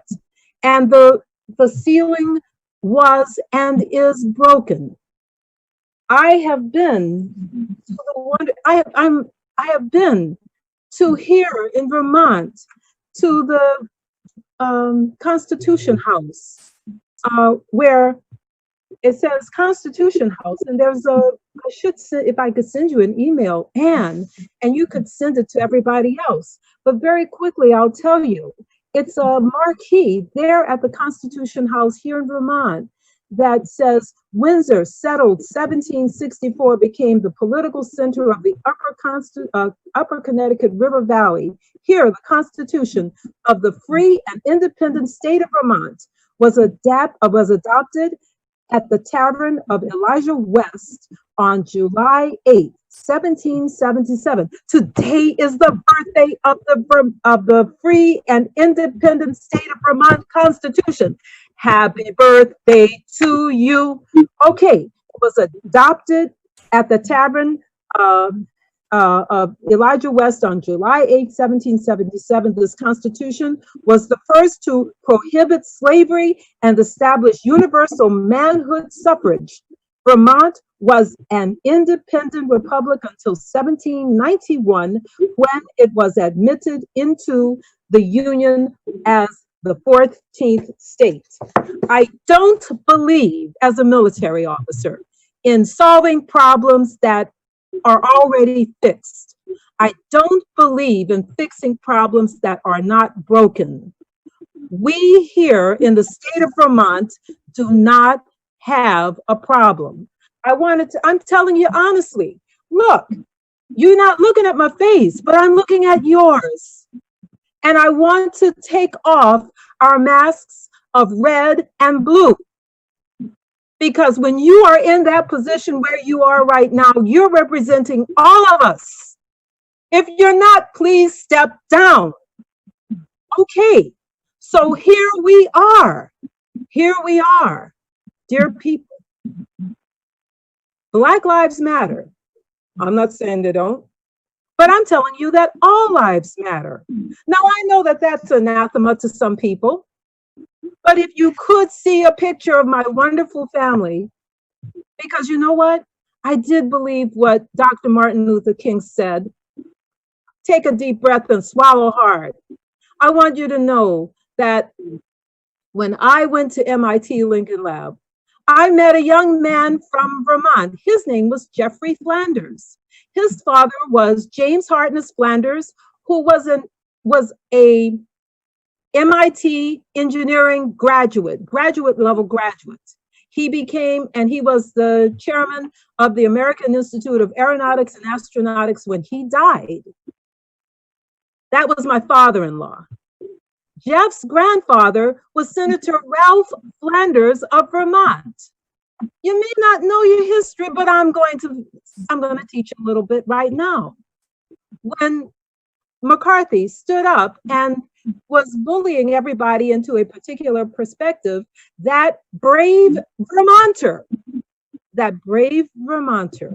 was not afraid to stand up respectfully, but very clearly articulate what the problems were as he saw it. And you know, McCarthyism came to an end because of that first step of the lone rider, that man. Jeff's great-grandfather was Governor James Hartness. Springfield, Vermont has a telescope, the Hartness House telescope, if you all don't know it, because in addition to being governor, he was also an avid scientist and engineer. Look, people, I met Jeff when after my first year as a physics student, when I was accepted to MIT Lincoln Lab. It took me 5 years to okay, so I will. And we got married.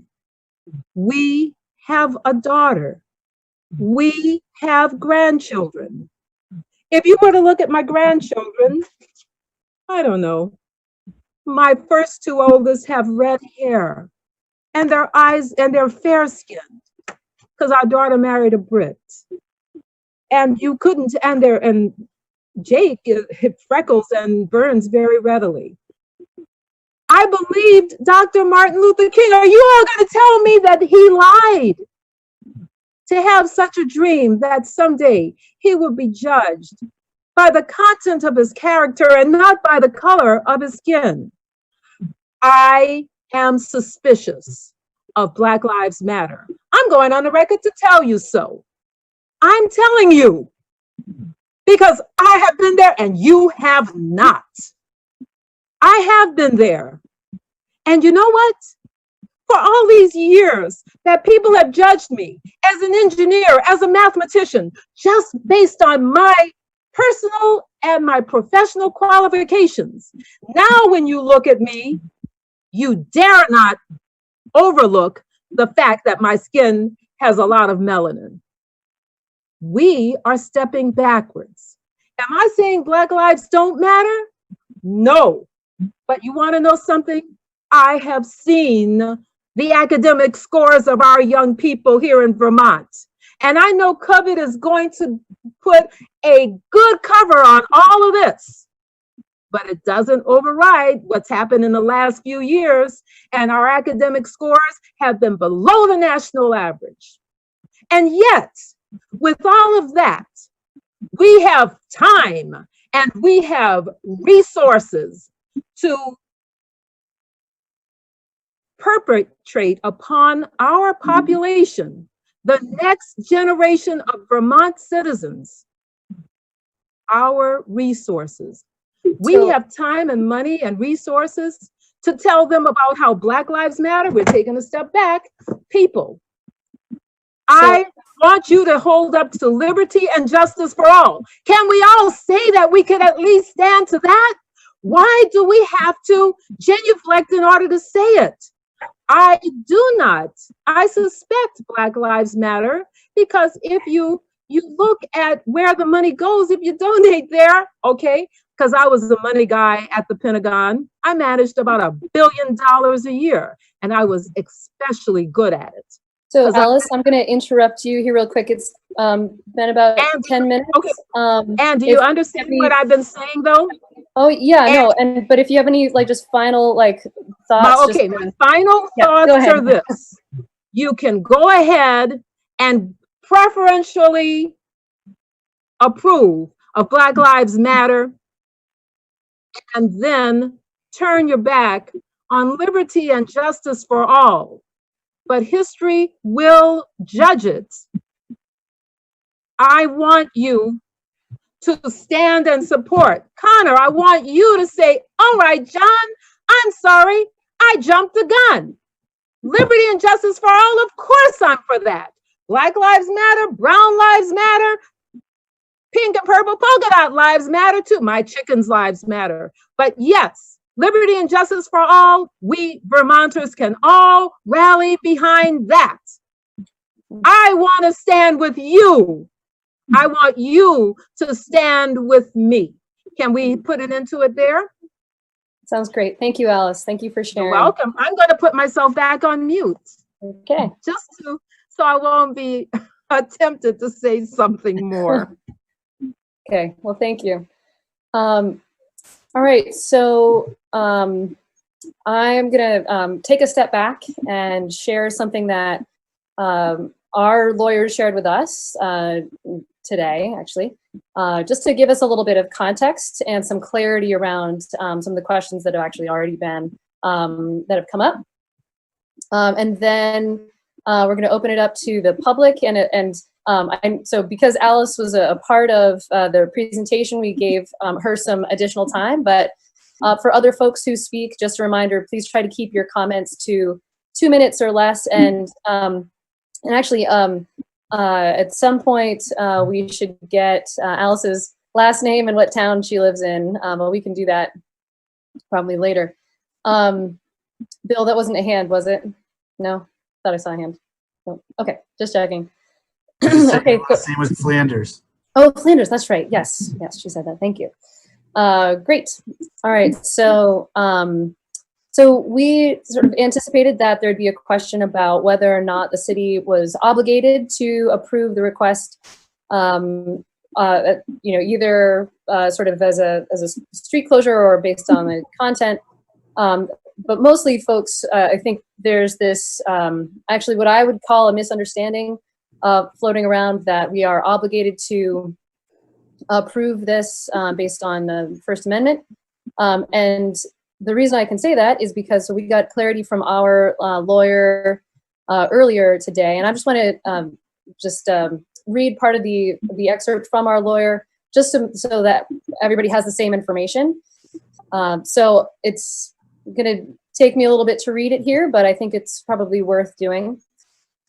So underlying the potential First Amendment argument is the notion that the street is a public forum, which the city has opened up for private citizens to convey their messages to the world.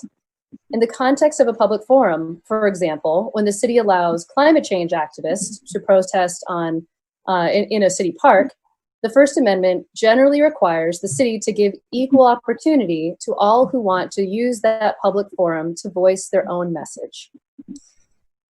The city must give citizens of all viewpoints their time on the public soapbox, regardless of whether the city agrees with the citizens' viewpoints.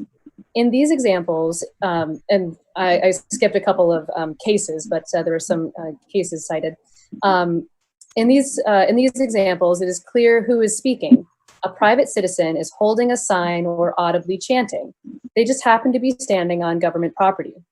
Generally, in such cases, the government can, within reason, restrict the time, place, and manner of protests, demonstrations, or other expressive conduct.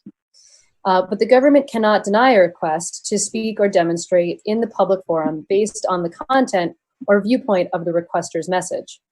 In other words, the government cannot give preferential treatment to certain points of view in certain citizens over, or certain citizens over others.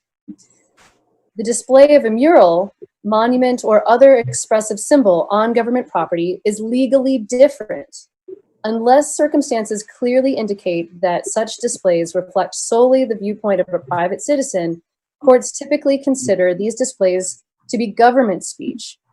The U.S. Supreme Court has explained, when government speaks, it is not barred by the free speech clause from determining the content of what it says. That freedom, in part, reflects the fact that it is the democratic electoral process that first and foremost provides a check on government speech. Thus, government statements and government actions and programs that take the form of speech do not normally trigger the First Amendment rules designed to protect the marketplace of ideas. Instead, the free speech clause helps produce informed opinions among members of the public who are then able to influence the choices of a government that, through words and deeds, will reflect its electoral mandate. So I hope that just sheds some light for folks on what we are obligated to do or not, but the question still remains what we will do. So at this point, I would open up the floor to public comment. So is there, I'd just love to get a cue here of folks who would like to comment. Cameron. I have Maggie Pence has raised her hand, and then we had Tracy Canino, and I'm sorry if I'm butchering y'all's names, I'm just saying it phonetically, had asked us to speak via email, and I saw that she was on the line. Okay, so those are the two so far? And then I saw, John, you have something that you would like to say as well? So I may go, John. Just very brief. Sure. I'll have you go first, and then we'll go Maggie, and then Tracy. And there's no one else so far yet. Cameron, is that right? No, and I saw someone named Connor, not Connor Casey, came on and looked like they were waving their hand too. They just raised their hand, so we have Connor as well. Okay. Okay, great. Thank you. All right, John, go ahead. So as an attorney who's worked in free speech law for years, I would just point out that I would rather not have litigation on the matter, because I think we all would rather not have that.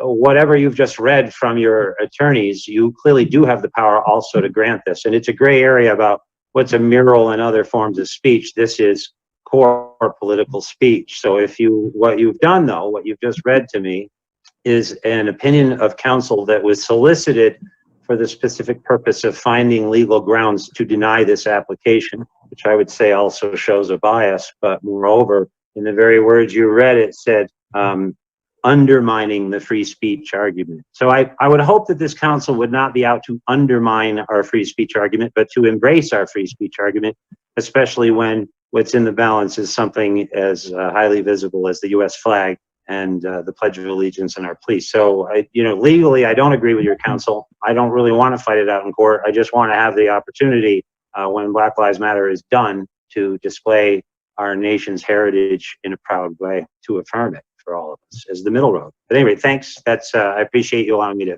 just add that for the record. Thank you. Bill, go ahead. Yep, if I may, because we did talk earlier, or there was talk earlier about not impugning people's intentions. The city council did not ask for an opinion. I did.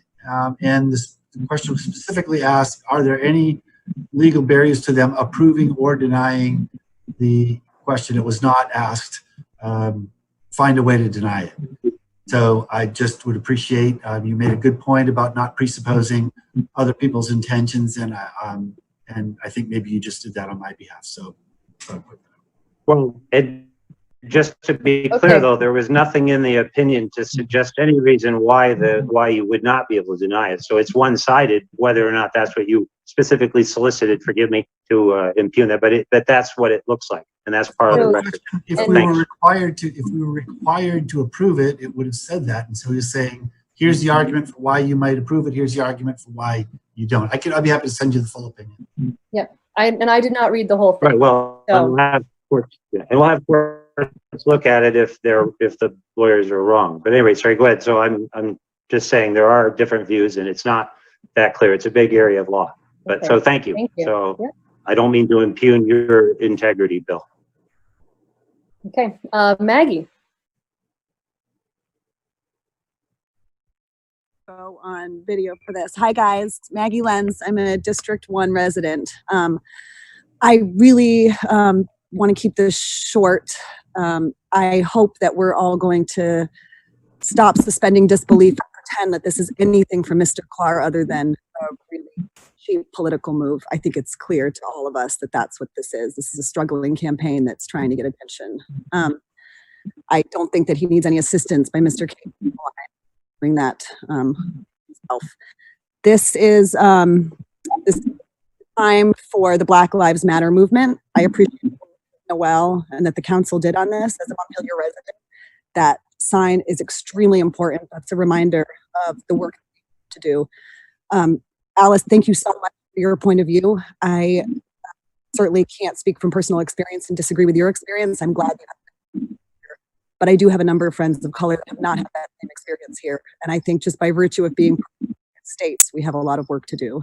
To write any message, to add an addendum to the Black Lives Matter mural will dilute the message and will take away from the work that we need to do. It's been pointed out to the council numerous times, this isn't a stand-in for real meaningful work, but it is a reminder and it's important. I'm begging you to please deny this application. Don't dilute this message for a political stunt. Thank you for all your work.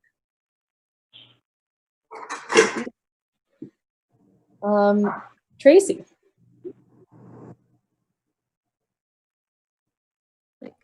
Hello. Yes, we can hear you, but it's a little tough to hear you. Say a little bit more. Just what?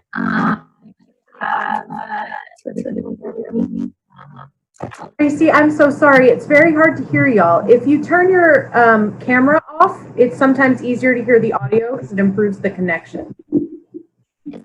Better? A little bit. Okay. Okay, just go for it. I wonder if she's live streaming. If you're live streaming the meeting, we had this problem earlier on. Oh, that's right. Yeah, you may want to, like if you're watching it in a different window or something, you may want to close that. Or she may want to call us. Yeah. Done. No. Is that better? No. It's about the same. Okay. But yeah, go. I mean, if you want to go for it, we will do our best to hear you. Hey, now.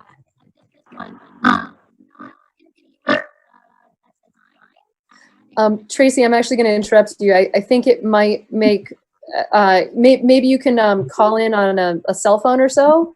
What do you think about that? Number. Hold on and I will read it to you. I'm sorry, I don't have it in front of me. 2 seconds.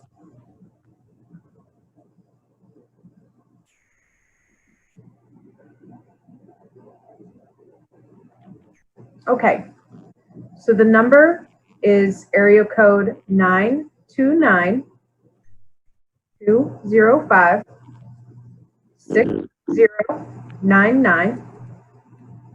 And then they're going to ask you for a meeting ID. Sorry, y'all. The meeting ID is 928-3586-3140. And if it asks you for a password, it's 090953. So, excuse me, just a second. Their number was 005 or 205. Did you get that, Cameron? I cannot figure out which number you're asking me to repeat. Number. Is it a 2 or a 0? 2 or 0? I'm not sure. It starts out 929. Okay, I got you. And then what number? It's 929-2. Okay. That's all. Okay. Hey, great. Sorry, guys. We're all getting through this together. Very much. And so we're going to skip to Connor, and then hopefully Tracy will be back on the line with us, and we can hear from them next. Connor, go ahead. Thank you all. Connor Kennedy, live in Montpelier. As much as there's been quite a few things that have been said tonight that I would love to dissect and understand the actual factual nature of some of the comments, I'm going to leave it to the issue at hand, which is the matter of whether or not liberty and justice for all should be placed in front of the State House. I think the premise on why it should be there is problematic in itself, in that when that was first stated, it was all white men that decided that it was liberty and justice for all. It was clearly not a diverse group of individuals that were making that decision. We've seen throughout our history that people have been disproportionately affected by those that have created it. I think we have a great country. I agree with Mr. Clark that, you know, we should celebrate this, but we also have to understand that it is not equally great for every individual in this country. I like to equate it. I saw this in a video. If someone's house is on fire, this is what Black Lives Matter is saying. And then you say, well, what about my house? That's the all lives or liberty and justice for all fire. You're trying to make the fact that someone's house on fire is not important in that moment. Everyone's life might be important, but in this moment, there is a huge need to support these individuals that are crying for help. They've been crying for help for centuries. And if we take this moment to try to paint over, literally paint over this important message, I just think it's incredibly problematic. I would encourage people to look at the public messages and commentaries that are out there from Mr. Clark. I think it speaks for themselves. I have a hard time believing that this is genuine on its face. I think we all can appreciate that this is a country that we wish to be great, but in this moment, it is certainly not great for every U.S. citizen. I understand that one of the speakers said that she feels that they have had a great life here. I've had friends that are people of color that have moved from the state because of the interactions that they've had here, and it is just so unfortunate. I know we like to think that we are this great progressive place, but we have so much work to do in the state, across the country, and I think it would be a terrible disservice to try to literally bracket the message of Black Lives Matter with this other message. It just seems so incredibly disingenuous in this time. The one thing I will say, I saw before to the Mr. Carr that proposed this about his character being attacked. You are running for public office, sir. I've ran for public office myself. I hope you're ready for it, because it does not stop. You have to stand behind the messages that you put out there. So thank you for your time. I hope that you do not support this proposal. It's incredibly disingenuous, and we need to focus our work on the issue at hand, which is making sure Vermont and this country has equal access for everyone. Thank you. Thank you. So just checking in, Tracy, and I didn't see the other person's name, but Tracy, are you on? I didn't see a new phone number, but I also just emailed her. Okay. So while we're waiting, we did have another person raise their hand, Meg Walls. Hi, can you hear me? Yes. Sorry, is this is Meg? Yes. Okay, go for it, Meg. And also, my name is Meg Walls. Yeah, and say where you're from. And I'm from Montpelier. I can't remember my district number, sorry. But I'm going to keep this very brief. I echo everything that Maggie and Connor said before, and I am opposed to this proposal. Thank you. Okay. Thank you.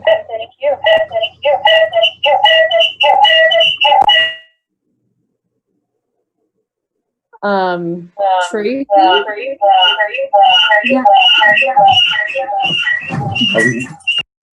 I don't. She needs to mute herself on her camera. There you go. All right. Tracy, did y'all call in? Hey, can you hear me now? Yes. Hello? Yes, and we can hear you Okay. well, even. Okay, go ahead. Technology. Yes, so I'm also here. We're in District 1. Tracy Canino, Scott Robertson, and Adam Robertson is also here with me. So there's 3 of us in the household. And I just wanted to say that I agree with the other Montpelier citizens who've spoken this evening. It's not that there can be that much disagreement about the wonderful phrase, equality, justice for all, but that the timing of this is very inappropriate. We need to sit with the uncomfortableness that we have with the Black Lives Matter saying that is in our city, because that is what we need to be reflecting on right now so that we can work upon ourselves and improve ourselves, and so that we can move forward with trying to find the equity and the equality that needs to be there. And that the timing of trying to add something to that would be to dilute the message that is already there. Not that it can't be there at some point, and not that it shouldn't be there at some point, but it's exceptionally unfortunate that people would feel so strongly to try to force that to be in the conversation at this point, to dilute the message that is already part of the conversation now that we need to do, because we need to do the work, not just in saying that kind of a phrase, but in showing up for our neighbors and doing things in our community and changing our policies to make that happen. Alice gave an exceptionally passionate speech. She's such a wonderful speaker. And she has so many great qualifications. And certainly I don't have any of that. But I do feel very strongly that I think that, even in my ordinariness, that, we need to have the first conversation first, before we dilute it and get back to this red, white, and blue phrase from the Constitution, that perhaps it's not yet time to have that conversation because we're not there yet. I don't know if Scott wants to say anything. Adam and Scott agree with that statement. Thank you, Tracy. Okay, thank you very much. Great. Thank you. I have to say something at this point, because the conversations that we're having right now, the topics seem to be, well, we have a pressing pressure problem on us and we have to address it. But you want to know something? I'm 65 years old and I've been doing this for a while. Isn't it convenient that this comes up just around the time when we have elections? And isn't it convenient that when you donate money to Black Lives Matter, it goes to Go Blue or wherever that thing is? And no, it doesn't go to the DNC directly, but they contributed hundreds of thousands to the Democratic candidates. Isn't it convenient that for decades that there's been violence in Black communities across the country, and yet nobody speaks about that? What about the little 8-year-old girl who was shot in the back of her mother's car? What about the 6-year-old girl whose father was shot? Nobody's talking about that because it does not fit the narrative. Now, I want you to know I don't think we have a problem here in Vermont. And I'm not saying that your friend, I'm not even saying the token friends, because I lived my life. And I have been working very hard in support of issues of equality for all people. All of my students have always felt they get a fair shake from Mrs. Flanders, Black, white, or grizzly gray. But isn't it just convenient that it comes up at the time of elections more than at other times? And isn't it so disappointing that these issues that I did mention never get any space in the media? Thank you. Cameron, do we have anyone else in the queue? Erica Reddick has raised her hand. Okay. Erica, are you ready to go? I am, thank you. And I apologize, my video will not turn on. I'm not sure what my technical difficulty is, so I apologize. Okay. And I just want to say, I understand for the record, I am not a Montpelier resident. And so I understand that my perspective does not have as much weight. But the reason I support John's... Sorry, before you get into it, where do you live? Oh, yes, I live in Burlington. I'm a resident of Burlington. Thank you. All right, go ahead. The reason that my husband and I support this this mural proposal is because we are in an interracial couple, or we are in an interracial marriage. And so we've had these conversations, we've been having these conversations about racial reconciliation and what that looks like and what's required for many, many years. And so we're very glad that the Black Lives Matter movement has highlighted areas where Black people have legitimate grievances against certain systems, certain cities, certain people. He's a filmmaker, so we understand we've dealt with discrimination issues as a dark-skinned Black man, with him getting, the roles for a couple of years. All he got from his agent were thug number 1, drug dealer number 2, and stuff like that. And that's so we know very personally what it looks like to be championing these causes and moving the Black movement, or pushing Black excellence moving forward. We work with at-risk youth. We donate our time and our energy. We are also very proud Americans who believe very much in the founding promise that all men are created equal. And while this country has not always lived up to its founding ideals, it has, with every successive generation, done better and better and better. The United States is the story of progressive sanctification. This is the greatest country on earth. And while we are not perfect, we are always looking to get better. And I love that. What concerns me is that the BLM messaging is very divisive. It is very, very divisive. And as an interracial couple, and the things that we're dealing with and the way that people are talking is so, in many ways, very much profoundly missing the point of moving this country forward. And so it is, in our opinion, that with liberty and justice for all is not a response to the BLM. It's not in addition to, it's not trying to cover up. It is an affirmation that this country is created for everyone, and that everyone has equal rights, equal justice, equal under the law.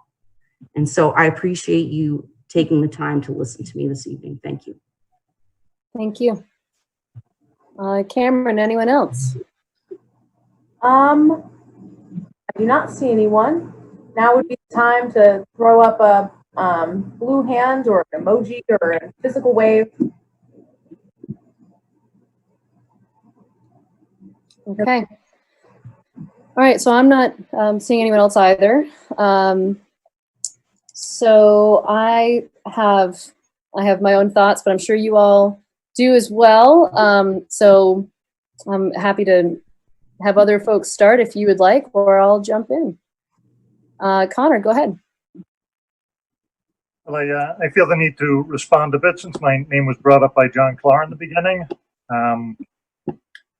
And I'll say, like a few weeks ago when we painted the Black Lives Matter mural, that was a beautiful day. We had 300 people come from all over the state, new Americans, families, you know, everybody was adding and painting that mural. And it was just a very basic affirmation of the values we hold, and was a message to elected officials that, you know, when you drive down State Street, you know, please keep that in mind as you make policy. It was a message to us too. It didn't say Black lives are the best. It didn't say Black lives are the only lives that matter. But the amount of angst this has caused with being vandalized within 24 hours of being painted, vandalized again a couple days later, just shows, I think, the need to paint it to begin with and how far we have to come. I'm not against the concept of liberty and justice for all. I think it's a great aspirational statement, but right now it's a farce in America. And, you know, I think, you know, maybe something to aspire to, but until we can recognize that Black lives matter, I don't think liberty and justice for all is alive and well in America. So I apologize, Mr. Clark, if I am doubting your intentions with coming in here with this request, but I've read some of your commentary pieces and, you know, I find them offensive. Commentary pieces called Reverse Racism, where you talk about Black culture is rife with anti-white references and themes, and this has been tolerated presumably because of white guilt. You have other pieces where you say you're a victim because of your dark complexion. You've been a victim in Vermont because of this. You've questioned whether systemic racism even exists in Vermont. And I think worst of all, you know, you have a bit of a history with us in Montpelier too, John. When the Black Lives Matter flag was flown, you wrote a commentary piece coming out against it, using a quote from Audre Lorde, who I'm sure would love that you're using the quote at the end of this, where you say, expecting a marginalized group to educate the oppressors is the continuation of racist patriarchal thought. And then you add, by that measure, the schools that permitted the BLM flag assisted their Black students to become Uncle Toms. Those students, John, were the same ones who graduated Montpelier High School, who were the ones who organized this event in a beautiful organic display of unity. And when I hear you say that, I don't want a drop of your paint going next to the mural that they worked on. You say we're trying to politicize this, but I don't think there's any center with racism. I'm not interested in meeting somebody in the center as a show of unity if they don't believe Black lives matter. And sure enough, I don't think all conservatives are racist either, John, but I definitely think you are. So I'll absolutely oppose this. I'll oppose this. This is government speech. And I don't want to be a part of your political stunt. And honestly, I've been on the record way too much already, giving you the press that you're desperately craving for. And I think it's sad. I won't say any more. That's it. You know where I stand. Thank you. Jack. Thank you. I've been struggling with this issue because when, you know, I'm someone who for many years has considered myself a First Amendment freedom of speech absolutist. And I think there's a certain appeal to the idea that the rule of content neutral regulation should apply here. And that is the standard that Mr. Clark brought before us in his remarks. However, I went beyond that to do some legal research, and in fact, the standard that Mr. Clark stated is not the legal standard that applies to this situation, and the legal standard that I believe is the correct legal standard is the principle enunciated in Pleasant Grove versus Summum, Supreme Court decision from 2009, which says that in fact, if a municipality makes a decision to give over public property for monuments that that choice to dedicate that public property is a policy determination by the municipal government, and it is speech by the government. I think it's clear that painting a mural on public streets is the same as erecting a monument in a city park, in that the people who observe that monument or the sign will see it and conclude that it is not the opinion of whoever might have painted it there, but the opinion of the municipality. It's also painting a sign on the public street is different from allowing a march, because as the Supreme Court pointed out, the march ends, the leaflets are given away, and then they leave, whereas the monument or the painting on the public street endures as a statement of that public policy. So I've said many times in this council that I believe that we should listen to the legal advice we received from our attorney, and I believe that today too, and I'm happy to see that the legal advice we get from the attorney is the same advice that I would be giving if I were giving legal advice to the city. That leads me to the conclusion that we are not required to provide an opportunity for a different private organization to paint their message to stand in contrast to the message of Black Lives Matter.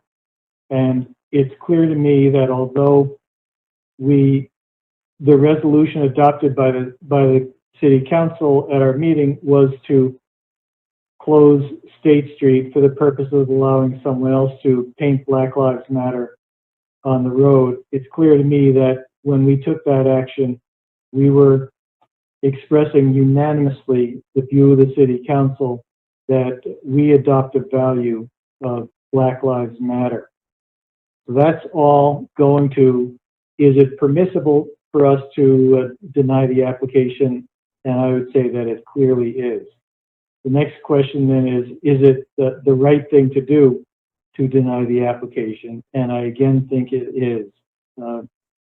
Contrary to what the speaker said, the message of Black Lives Matter is not divisive. It is a principle that, in my view, our city council, the great majority of the residents of our city, and most of the residents of the state, I think, strongly believe it. And I think the person who's being divisive, in fact, is Mr. Clerk. In his on his campaign webpage, his commentary today bears the headline, BLM versus the United States flag in Vermont Capitol. I do not believe that Black Lives Matter is challenging or standing up against the United States flag. I fly a United States flag in front of my house, but I oppose the message. I do not believe that is complementary to the Black Lives Matter message. I do not believe it's intended to be complementary to the Black Lives Matter message. And I also oppose the request. Thank you. Thank you. Lauren. Yeah, thanks. Just wanted to start out by acknowledging that I have heard from no constituents who wanted this painting. I only heard from people in Montpelier who opposed it.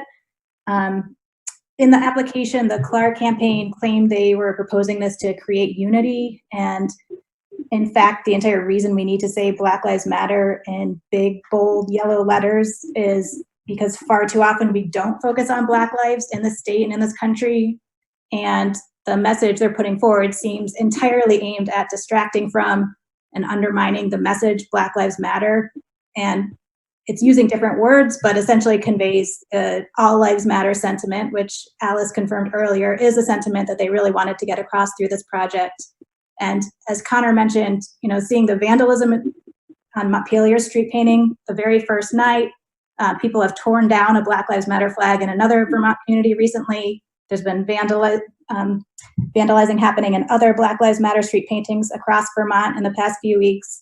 So seeing the reaction that this painting and this message is provoking, you know, it just really underscores how much work we have to do as a state to address systemic racism and the white supremacy on which our society is built. I wholeheartedly agree that striving for liberty and justice for all is a great aspiration. As a woman who wasn't part of that all men are created equal in our Constitution, we have a lot of work to do in a lot of regards. But I think at this moment in our nation's history, the path in striving for liberty and justice for all demands that we affirm that Black lives matter. I believe we don't need to approve this. I strongly oppose it. I think it only serves to underscore the importance of the message Black Lives Matter. And I just want to once again reiterate my appreciation for my fellow councilors and the community members who came together to approve the Black Lives Matter painting. I think it was a great project. And again, this whole conversation we're having tonight, I think just reminds us all how much work we have to do and how important that message is to be putting out there in a big, bold, yellow message to our community members. Thanks. Thank you. Dan, go ahead. Thank you. So first, I want to say that I very much believe in the statement, liberty and justice for all. I believe in the Pledge of Allegiance. I believe in the Constitution of the United States and the Declaration of Independence and our founding documents. And I would echo Ms. Reddick's sentiment in large part that the United States has been a beacon of hope in the world. And it is a wonderful country. And it is an exceptional one in many, many ways. But that's not the issue that's before us. The issue before us is a specific application to put that phrase that doesn't appear in the Constitution, but appears in the Pledge of Allegiance next to another statement that was painted on that street already. And the question is one of context. And I think it's important, you know, I agree with Jack. I did some research as well. I also agree with the city attorney's analysis. You know, if we are to believe in these documents, the Constitution and the Declaration of Independence, then we have to believe that they have some meaning and that they don't warp to fit our own opinions. And in this case, the First Amendment protects an open forum, but it doesn't protect government speech. It allows governments to speak as they wish, just as we pass resolutions for particular people. You know, if we pass a resolution praising Chief Fakos, we don't have to pass a resolution praising Bob Gowans, the fire department chief, because he wants to be recognized. If we choose to paint hockey sticks on the street to recognize a team, Norwich, having a great victory, we don't have to paint basketballs on the street because the basketball fans want equal representation. These are things that we get to do as a government to express our voice, as a community. And the Constitution and the U.S. Supreme Court do protect that, or do not require equal time, such as a public forum might have, such as often happens on the State House lawn, where competing private views are aired openly and equally. So if Mr. Carr wants to have a rally on July 3rd, he can, but if somebody else wants to have a rally, Connor Casey wants to have a rally on July 4th, he can as well. And these expressions can be voiced. So if we look at this question as one of, should we approve of this particular design in this particular place, in this particular time? I don't think it's a close question. I think it is something that ultimately tries to bracket and mixes a number of different messages. We have approved the Black Lives Matter. It has been installed.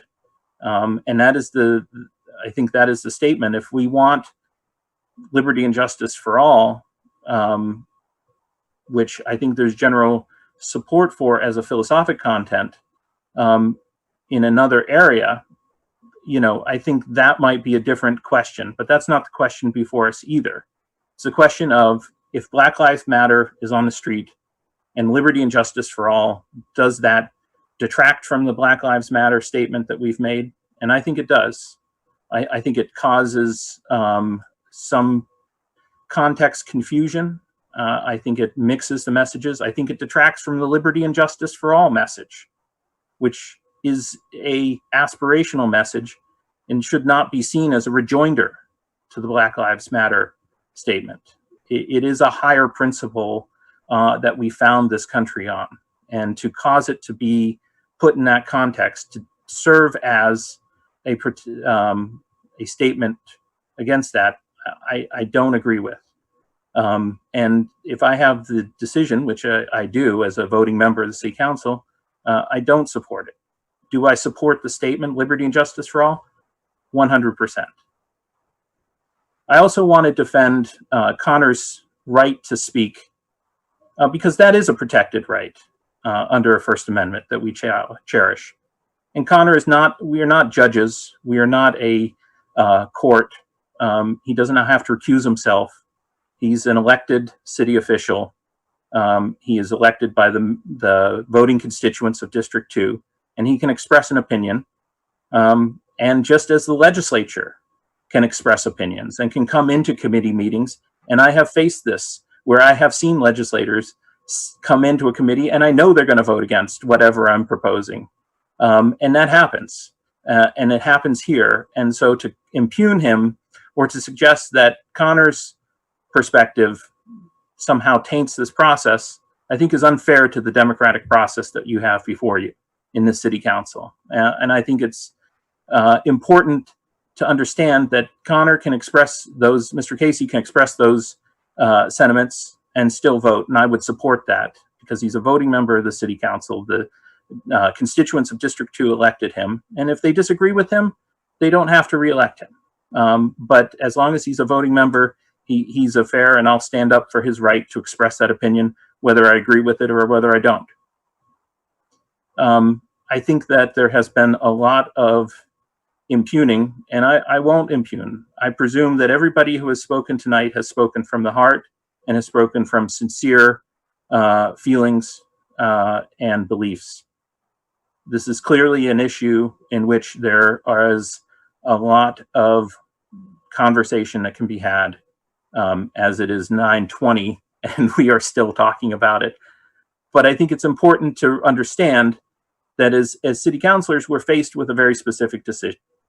And this decision is whether or not this particular application, this particular design fits within an approvable construct that we're faced with making that choice. And I've already given my opinion, and I'm just one council member, but that's where I think I stand on this. Thank you. Thank you. So Donna, did you want to say anything? If not, that's okay. No, I'll be brief because I do want a bathroom break after this. Oh, okay. I just want to really thank everybody. And as Dan just said, it's part of our democracy that we all can come here and have our opinions. And as a fellow council member, thank heavens you all have opinions and all have different experiences. So I do feel the council has the right to make the decision it did. I supported it, that Black Lives Matter. It should not be modified. I do think it's the right thing to do. And I've just been absolutely personally moved every time I drive over it. And I watch cars slow down. It's an inspiration. And so if we ever do any in the future, I want to have that same feeling when I drive over it. Very affirmative, very unifying. So thank you all that we did this. That's all. Thank you. I agree with all of the sentiments that have been shared.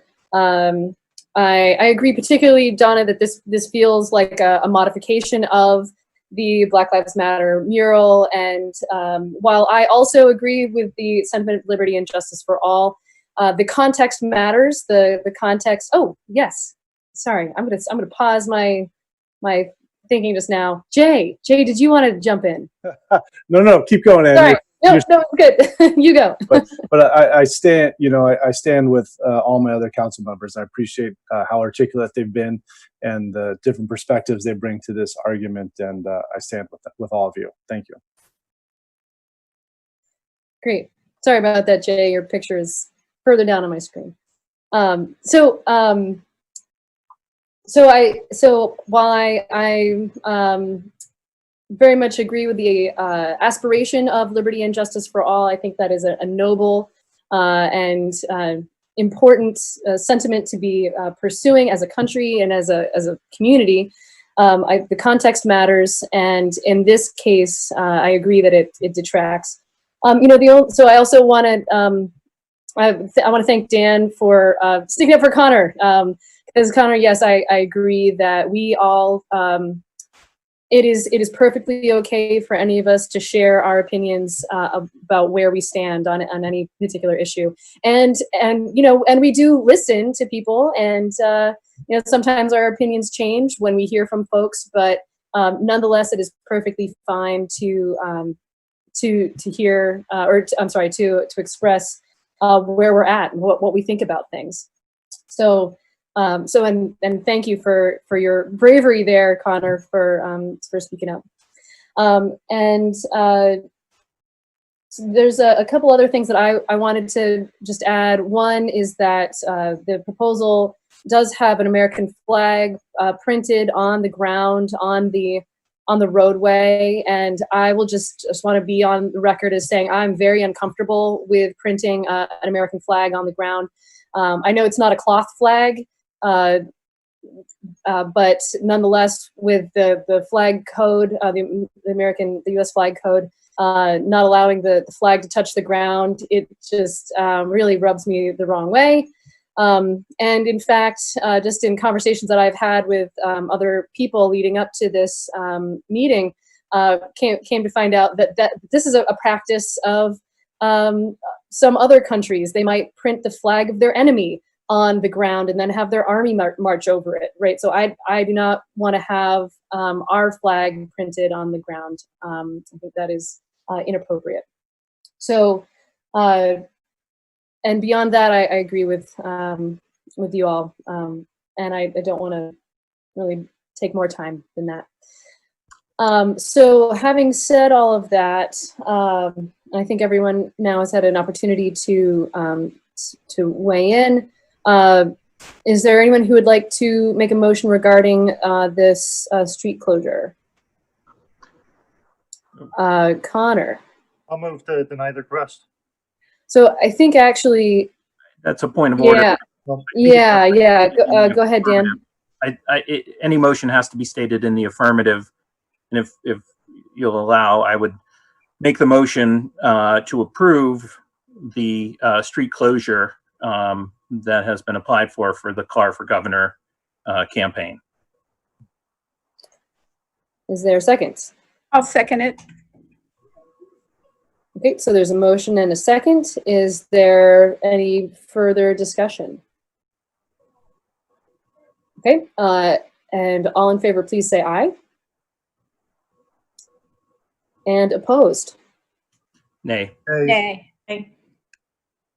Okay, I believe that was unanimous, so we don't need to do a roll call, and this motion fails. So regardless, thank you everyone for your thoughtfulness and for the discussion. I think this was an important discussion too, and I certainly hope that we can still strive for liberty and justice for all. I think that that sentiment still is, as we've said, is still deeply important to us, but it's not something that we're choosing to say right now as a council.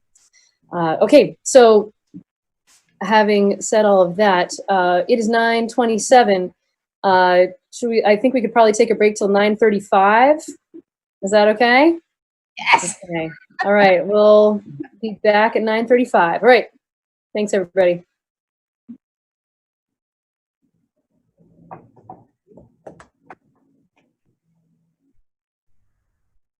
Okay, come on.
Okay, it is 9:35, and we have, I'm gonna go back and look here, 4 items to get through.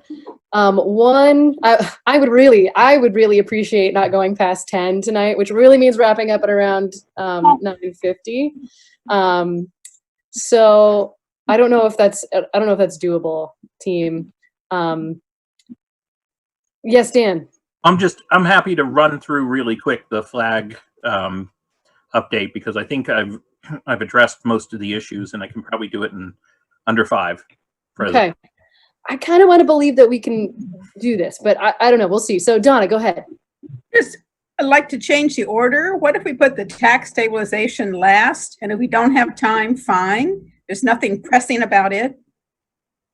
Sure. I think that's a great idea. Okay, so we'll start with the flag policy. Dan, go ahead. Okay, so the version that you have most recently reflects a couple of changes. One is the changes that Donna had asked about, sort of taking out the mayor as a separate part of the council.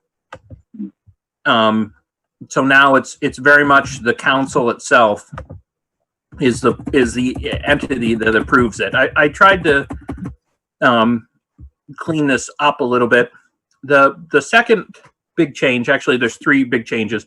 The second big change is the where special flags are to be displayed, and this is based off a conversation that I had with Bill, which is there are 4 flagpoles in front of City Hall. There are the 3 that are clustered around the police and service members monument, and then there's one that's actually right in front of Bill's office in City Hall that stands alone. Needs a little bit of repair work with a rope, but Bill and I were talking about that and thought that might be a good place to have the special flags.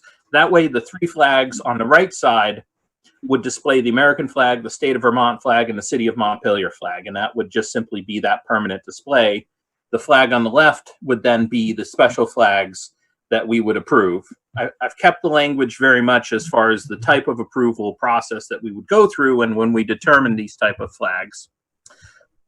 So that's the other change. The third change came out of thinking about when we put the flag at half-mast and being very clear and specific. So what I did was this is probably the section I changed the most in drafting and thinking about sort of people's feedback, which is I simplified it so that it no longer goes through all the reasons why the American flag might be put down. It just simply says that any call by the proper federal or state authorities will cause the flags to be flown at half-mast, and just leave it at that. The flag code, state flag protocol, let that control.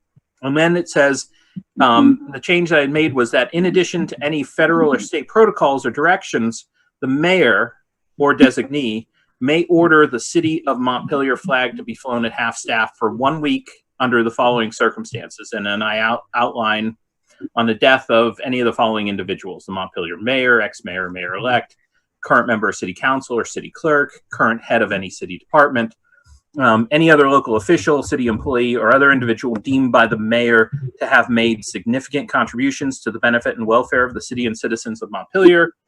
And then the other reason why it may be flown at half-mast would be any instance where a city of Montpelier employee has been killed in the line of duty or has died as a direct result of injuries incurred while in the performance of official duties.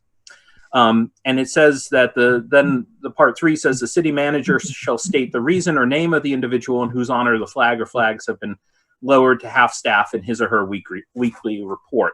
The idea behind this and giving the mayor this power is to avoid what I think would be an uncomfortable situation, which is, say Jane Smith dies, and some people on city council think, Jane Smith deserves to have this flag flown at half-mast. And the other half of city council goes, no, anyone but Jane Smith. Don't like her. The last thing anybody wants is to have a debate over whether or not the flag should be flown to half-mast for deceased Jane Smith. Certainly not her family, certainly not the community, certainly not any counselor who might be in the awkward position of arguing against it. Let's make it the mayor who makes the call. Give her the authority to do so. It's really just an act. And what I would say is that this is meant as a modest sort of tip of the hat sign of respect to somebody in the community, and we should be looking broadly. It doesn't cost us anything to put something at half-mast. It doesn't. I think it's a sign of respect for people who contribute to the community, and we shouldn't narrowly define what those contributions mean. Does it mean somebody who contributed a bunch of money to the city, who was a wealthy business person? No, not necessarily. I mean, that person may make contributions, but that person may not have. That person may have just been a wealthy person who happened to live in the city of Montpelier. It should be for people that make contributions, and we should be looking at that broadly. Whether it's somebody who just simply put in 25 years and was a great, well-known community person, in his or her function as a city employee. And I think that, that should be left to the mayor, and the mayor can make those decisions. And if the mayor fumbles those decisions, well, that's what the political process is for. The voters, I don't think, will make that decision whether or not to retain a mayor strictly on these decisions, but it's just, I think it's a part of the mayor's duty, and it avoids those debates. So that's the flag policy in a nutshell. I think it's been improved, and I really appreciate Donna's feedback that I think helped shape some of my thinking and how to revise this. I think it's clean. I think it's minimal, and I think it makes, it takes out the decision-making process in this. Great. Jack. A technical question. Thanks, Dan. I think this is a real improvement. I think the technical question I have is the separate flagpole that's in front of Bill's office shorter than the other flagpoles? So I was just about to weigh in on that. Since I've had the conversation with Dan, we did realize that it is taller, and we cannot fly the special flags higher than the U.S. flag. So we're actually looking at what it would. So we're in a conundrum where the U.S. flag and the state flag can only fly on the left-hand side of the building, and we can't fly anything else on this flag because they would be higher than the U.S. flag. So we have an unusable flagpole. So we're looking at what the cost would be to replace it with a shorter one. So I would suggest that the policy is just slightly amended to say either this flagpole or replacing the city flag as we sort our way through. Okay. Because we can't use this one really for any reason at this point. Does that make sense? I'd be perfectly comfortable with that adjustment. That's a very funny, because the whole reason the flag was on the left side, as Bill explained, was somebody made an error when they were refurbishing the plaza, and they put the flagpole on the wrong side of the building, where it's supposed to be on. If you're facing out from the building, it's on the right side, and they put it on the left and didn't realize it till after the pole was installed. Right. Right. Interesting. Did not know that. Then we put up the new poles, but because this one's taller, we can't use it. Other comments on this? If you're happy with it, then we should just keep going. Jay. I'll just say yes. I appreciate Dan's efforts and Bill's efforts to make this happen. I'm totally happy with it.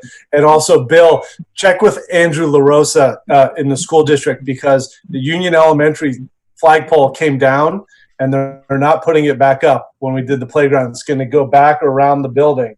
There's going to be a new one, so there may be an extra flagpole sitting around that we might be able to use. Just saying. Depending on the height. We can. Yeah, right. Donna. I just want to thank Dan for all his wonderful edits, and I'd like to make a motion that we accept the city council flag policy as presented. Second. With the minor amendment about either the other flag Right. or. Yes. That's Yes. what I heard you say that. Yes. Yes.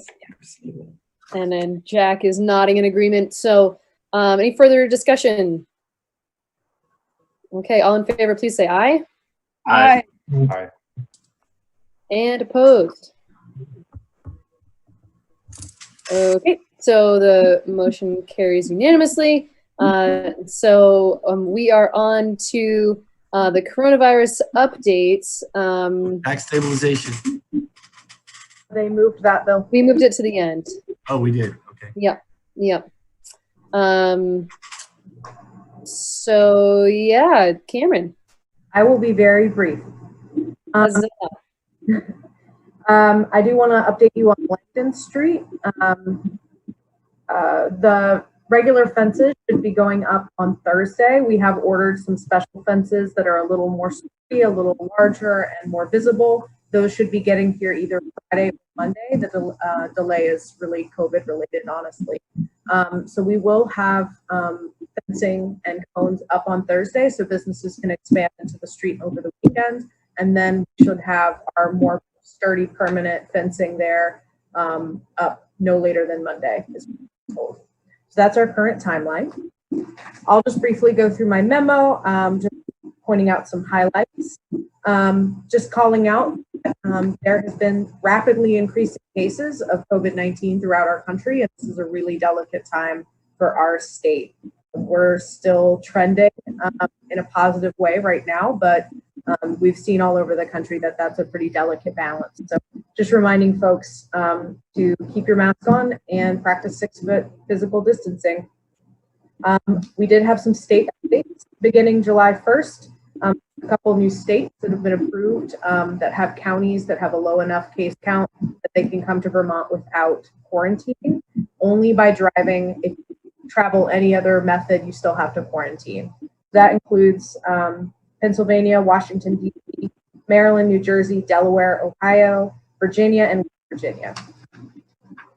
The ACCD and Department of Taxes announced that they have a new economic recovery grant that went live on Monday. I know quite a few folks have already applied for that. It is a max $50,000 grant that goes to businesses that have been harmed by the COVID-19 pandemic. It's sort of a recovery grant. So that's live currently. I think you heard a little bit earlier in our legislative discussion that there is another grant.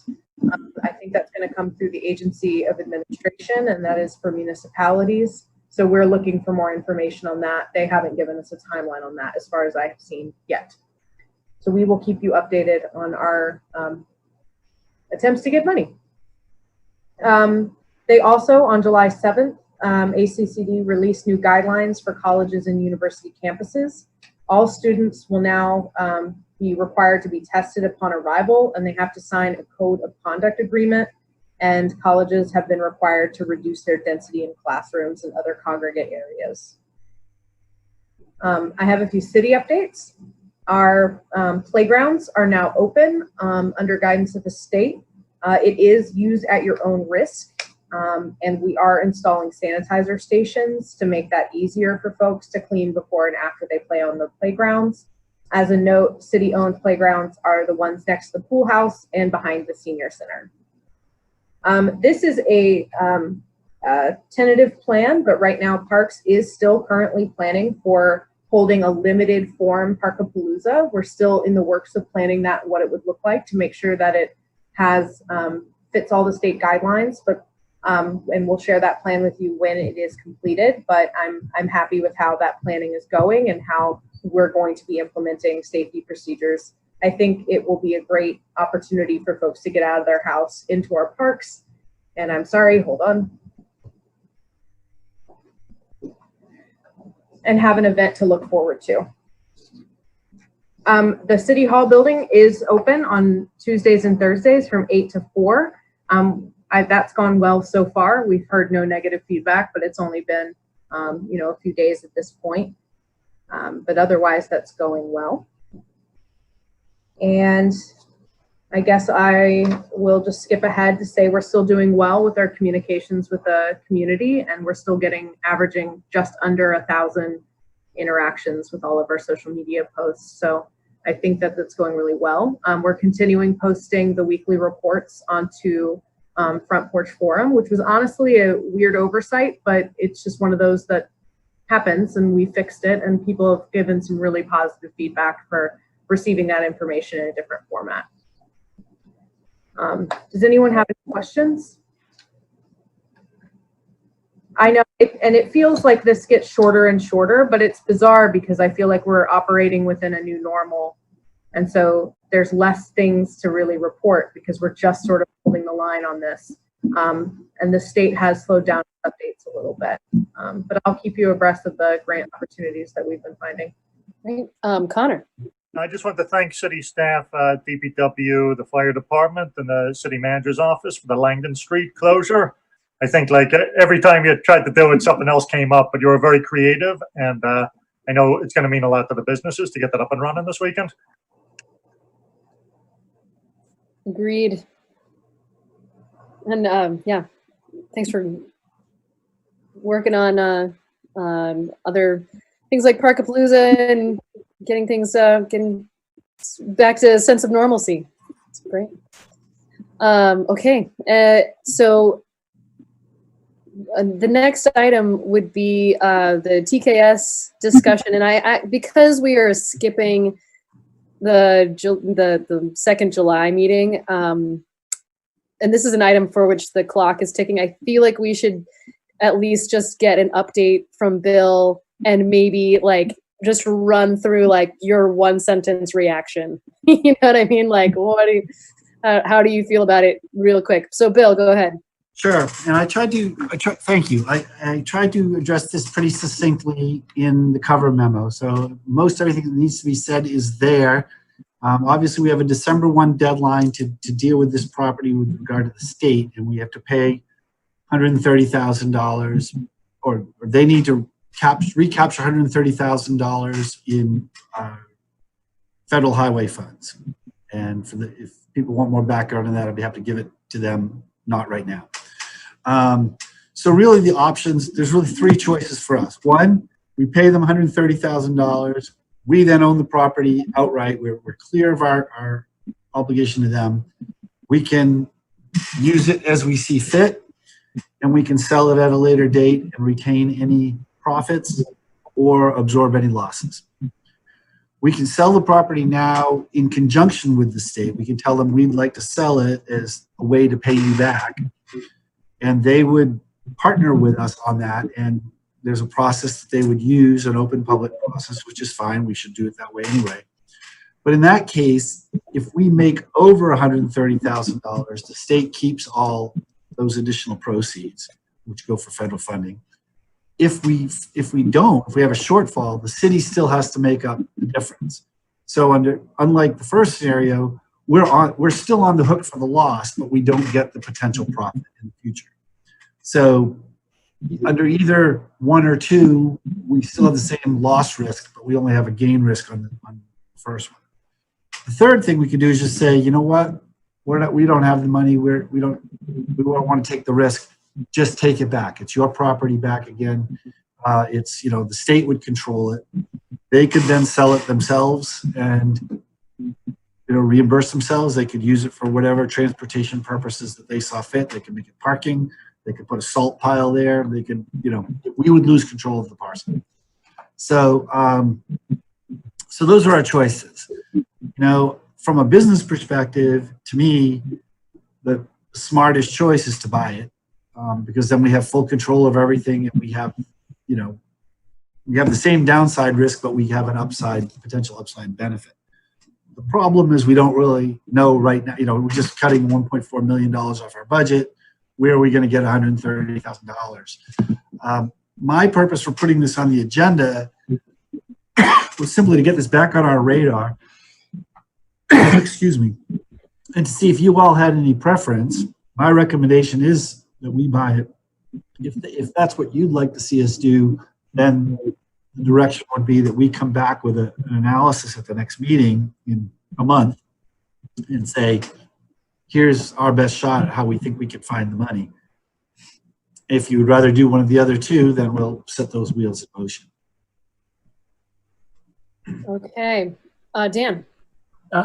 Bill, has there been any appraisal of the value of the lot? There was when we first did this, which is partly how this number came about. It gets a little, and that is something we would look at. It's a little bit more complicated because when we purchased this lot, it was one of 3 lots. They've since been as you probably know, they've been re-subdivided into 2 lots. So the combined lot is more valuable because that actually includes the parking lot in the back.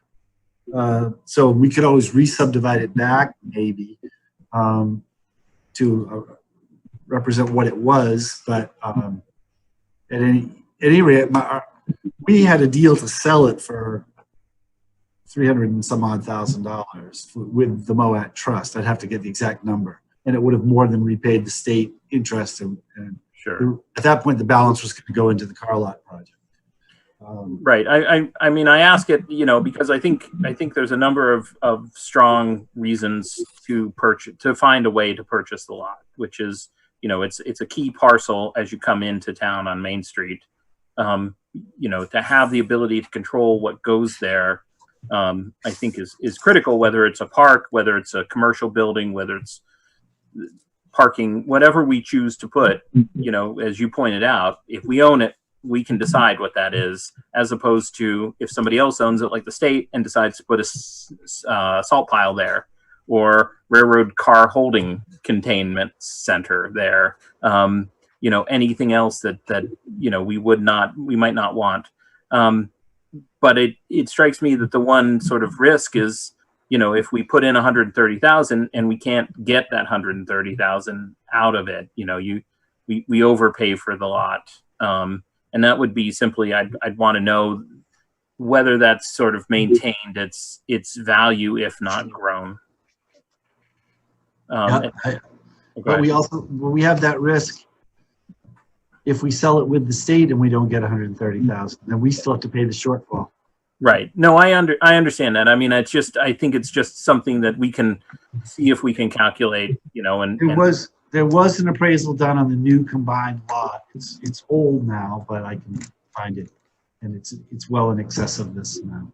I want to say it's 300 something. Okay, then but I'll get that number for when we discuss this at the next meeting. Otherwise, and I see that as a minor point, I really think I fully support purchasing this lot if we can. Jay, then Donna. Sure.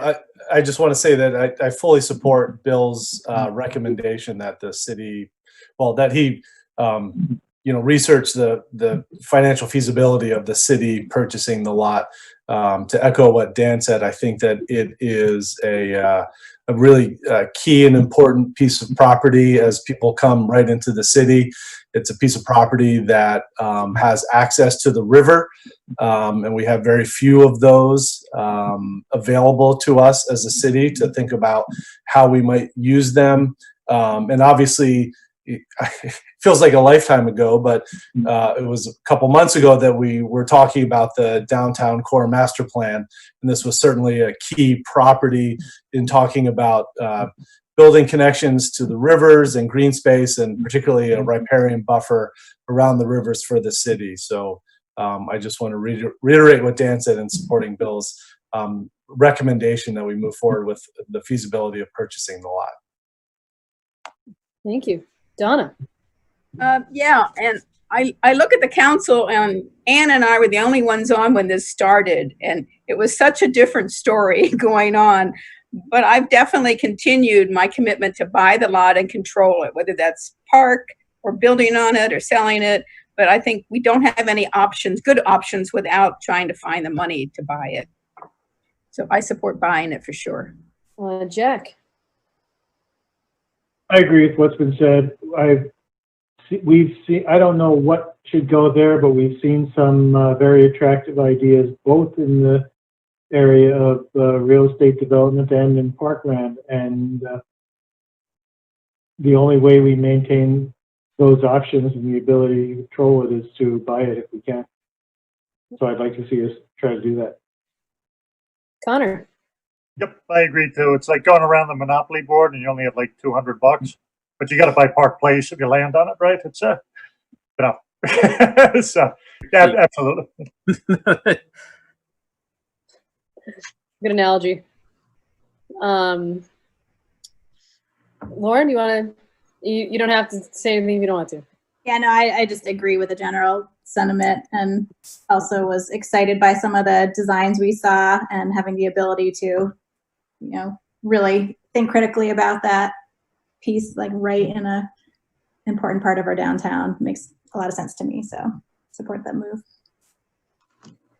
Yeah, I agree. I think the interesting question will be what city staff comes up with as a recommendation for how we go about purchasing it. I mean, one possibility is that we bond for it. As far as bonds go, that would be a pretty small bond, and yet I'm not sure that there's public appetite for that. I think we may need to ultimately make a decision about if that's the direction we go, but also be curious if one of the options is taking it from the FY21 budget, then, or do we take it out of reserves? Well, if we take it out of 21 budget, where does that, what further gets cut?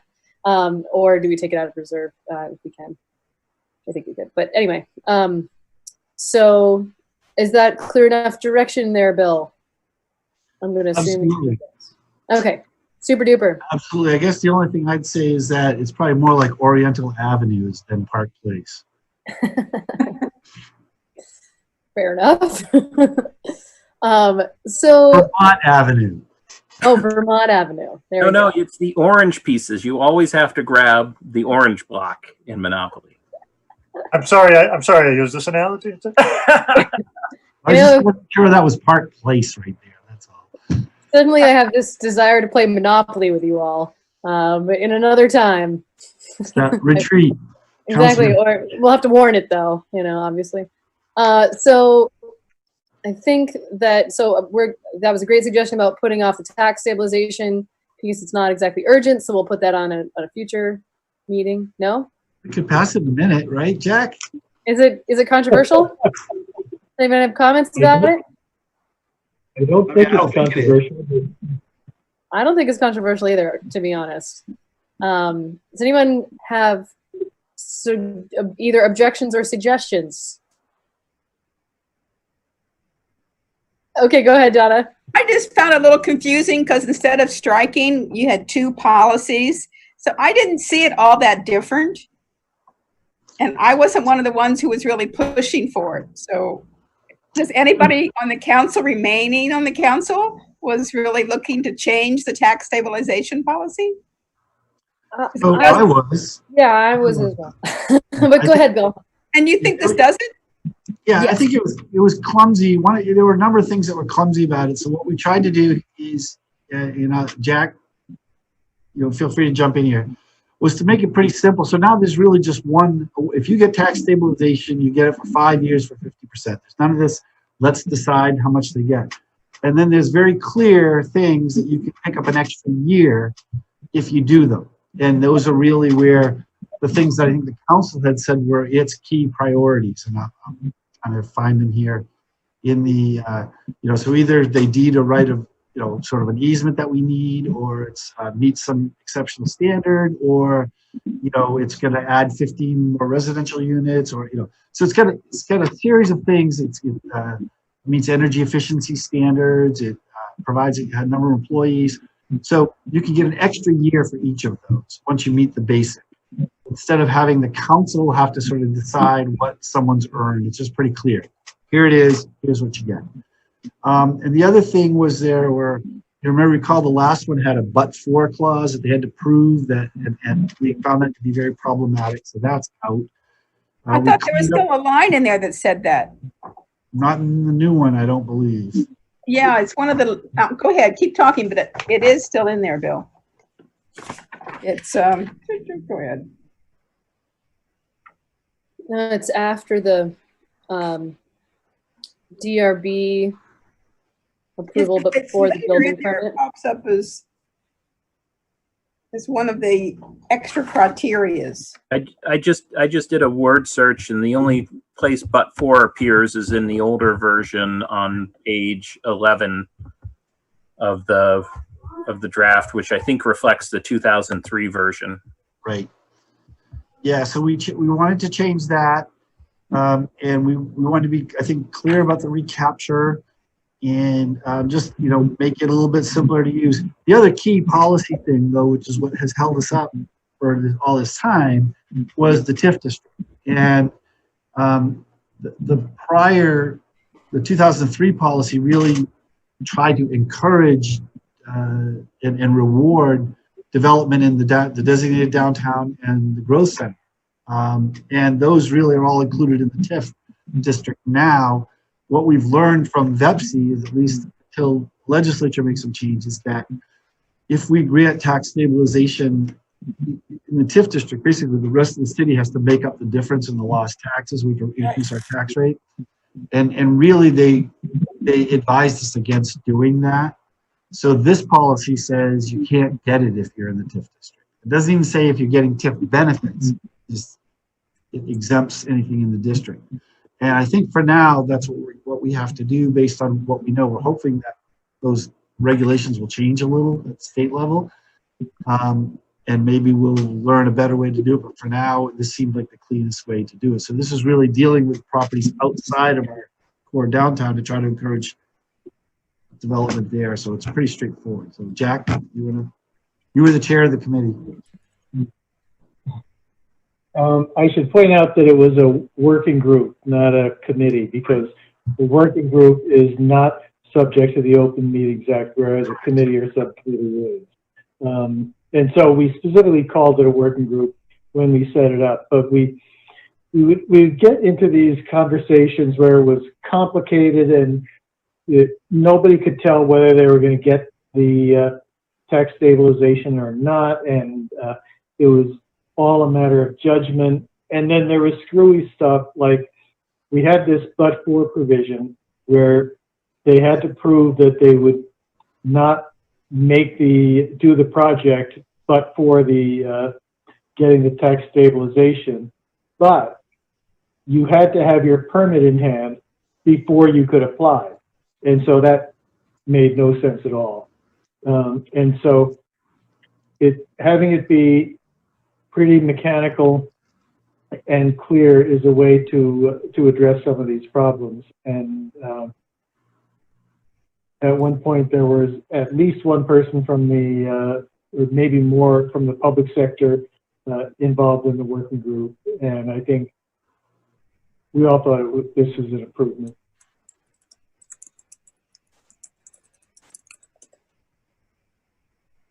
I realize this is like a minor thing, but I just want to point out in the language and the under, I guess it would be, well, it's on page, where did it go? I just lost it. On page 5, it's under 9. I guess it's, well, I don't know where 9 went. It's really a. Oh yeah, we are missing a 9. We're missing 9. Well, regardless, it's like 8.5. That's the net zero standard one. So I just want to point out that the energy efficiency, I just want to point out that there is no such thing as the city's net zero standards. So I would recommend replacing that with Vermont's residential building energy standards stretch code or a LEED certification. If that's okay. Buildings. What's that? Sure. Okay. Mm-hmm. So either stretch code or LEED, since we don't have our own standards. So that would be an amendment. Yeah. Got it. Jack. So you need a yes. You need a motion. Sure. Amendment. I move that we amend section 8(1)(c). No, maybe it's just 8(5). I think it's just 8(5). Yeah. To to say the energy efficiency of the new development meets the state residential energy stretch standard. Is that Stretch code. stretch code or LEED? Achieves LEED certification of any level. Okay, at any level.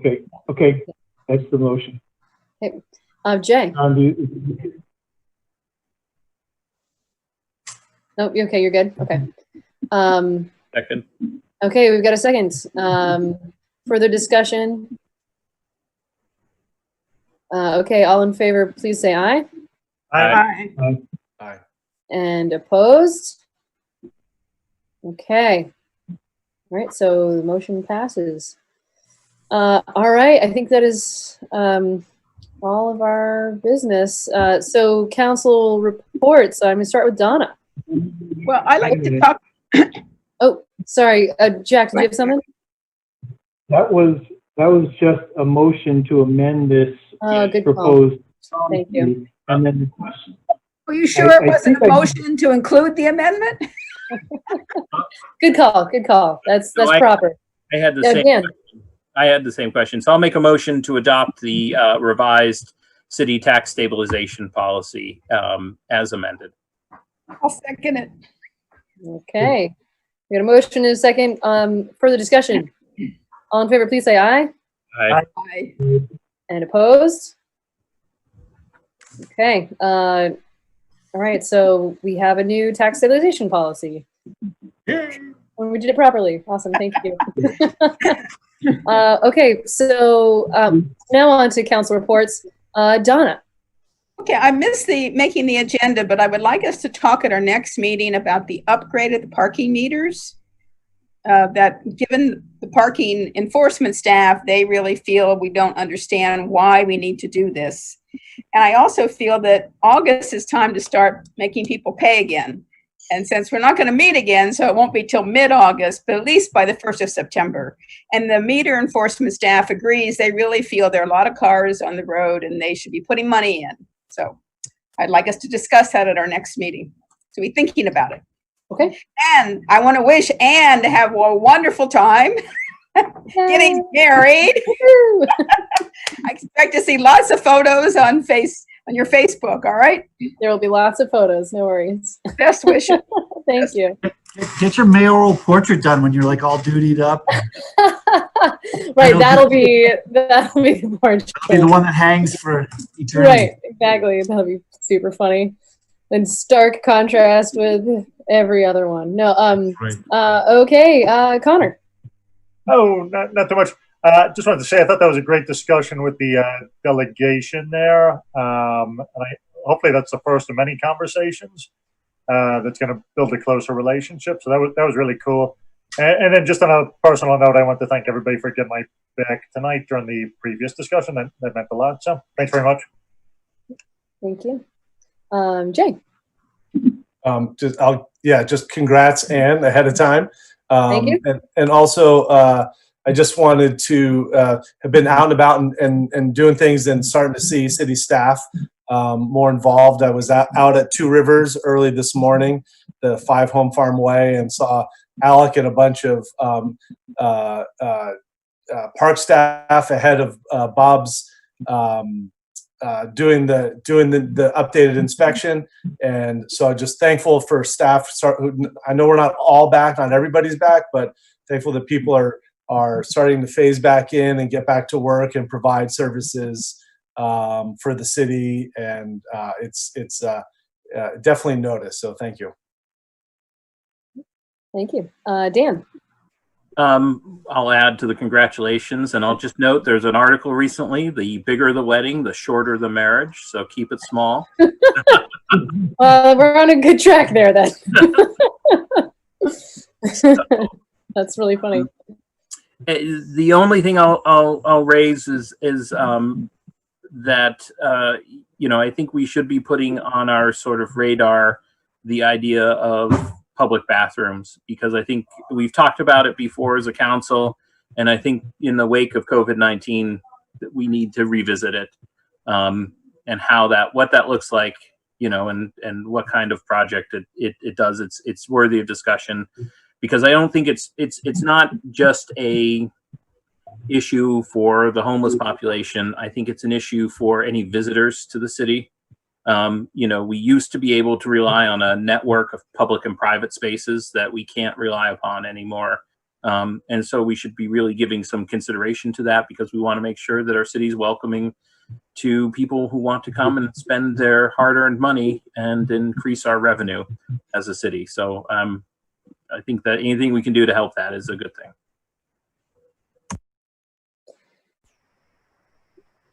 Just thinking about that, I mean, I think that's a worthwhile thing to discuss. Are you suggesting that that's like an agenda item for a future meeting? Yes, Okay. I would suggest that it's an agenda item for a future meeting. What type of action we would need to do or plan, I think it's at least worthy of being warned and having a discussion about it. Great. Fair enough. Okay, Jack.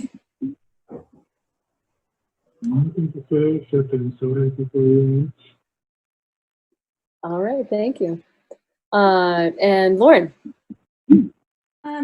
Wanted to share that the Social and Economic Justice Advisory Committee has moved forward with hiring a contractor to work with on our equity and justice work. So I'll keep you all posted on kind of what next steps, but certainly that's community engagement and engagement for us all. So really excited that that's moving forward, and just appreciative again that in these really tough budget times that you all prioritize that and are moving forward with those important conversations. So really excited about that. Wanted to thank John Odom and the city clerk's office. I know they've been working incredibly hard with the huge influx of mail-in ballot requests, and encourage everyone to keep up their requests so we can have nice, safe elections. But appreciate all the hard work that's going into getting those out to people. And I know there's opportunities to volunteer if anyone wants, but it sounds like there's a lot of good people stepping up. And that just wrap up with congrats to Anne as well. Thank you. Yeah, well, thank you, everybody. And so I just have a couple things on my radar. One is that I will never ask you to buy gift cards ever. And I'm really sorry if you ever got emails from me asking you to do that. I've changed my password like multiple times. Don't know why it happens. I left them in your office there. It's, Yeah, they're nice cards. What do you do with all the ones I bought? Come on. They're not They're even nice my cards. They're You'll not be getting them all for your wedding. I guess so, right? That makes sense. They're not your Oh emails. my gosh. Yeah, Is they're that? not coming from your emails. They're coming from like random Gmail accounts. They're just pretending to be you. Right. Catch one of us not paying attention. Guilty. Yeah. So, and the second thing, more serious on a more serious note, is just want to recognize that Chief Pete has been having these town hall style meetings, inviting the public to come have conversations with him about policing, and I just want to thank him for doing that. I think that is the right thing to do, and I also know that those can be, tough conversations, and I just appreciate that he is doing the tough right thing. And if you would just pass that on to him, our gratitude. And and he's got another one coming up, I think, right? In July. Tomorrow night. Yeah. Tomorrow night. Okay. Tomorrow night. And I'm sure you'll tell us more about the details for that, but or maybe it's available on the Facebook page, etc. How to access that. And that's it for me. John. Without going into great detail, the ballots are coming in, and at a fast and furious rate. It's looking more like maybe more than we could absorb, but I think we've changed things around, and we're going to be just dandy, but we're going to be setting records on early ballots for sure. I should have a plan on what the logistics of the election are going to look like based on, everybody's doing stuff differently now because of COVID, but I've looked at a lot of the other clerks' plans, and I think I have something good in consultation with Bill and Cameron and Kelly that will work pretty well. So I'll want to get out something under Front Porch Forum when I actually get that firmly written down, but it should be by the end of the week. Great, thanks. Bill. Quickly, Donna raised the parking meters, and that is an issue which we talked about, I think, a while back and has dropped. But just so you're aware, we got the current smart meters, if they are, you call them that, the credit card meters, about 5 years ago, free because they were being discontinued. And so we were able to get them. We had to chip them and install them, but we got them all free. Well, one of the reasons we got them free was that they were the old model. And so technology-wise, they will not really be that functional after December. So we're looking at having to replace them, and that will not be free, and that's in the $200,000 range. And we can maybe lease them over 4 years, lease to purchase, and those kinds of things, but we are not generating any parking revenue, which would be the source of funds. We have been looking at when to restore parking. There are a lot of people on the streets, but we don't know how many of them are just employees that are parking there because they can now. They can park all day and go work at their business, and how many are actual shoppers.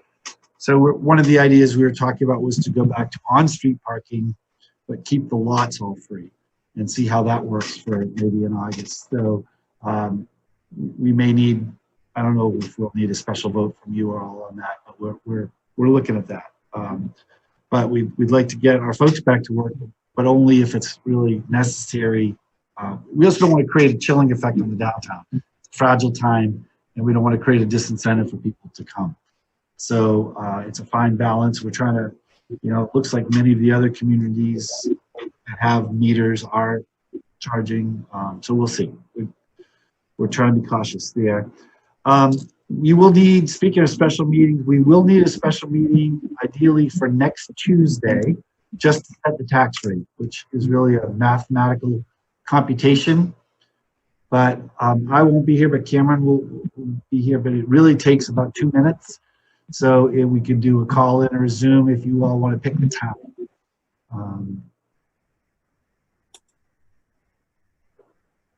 Don't everybody jump at once.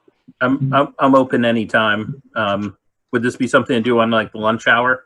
We could do it at lunch. We could do it at 5 o'clock. We could do it at 6:30. We do it really whatever works for people.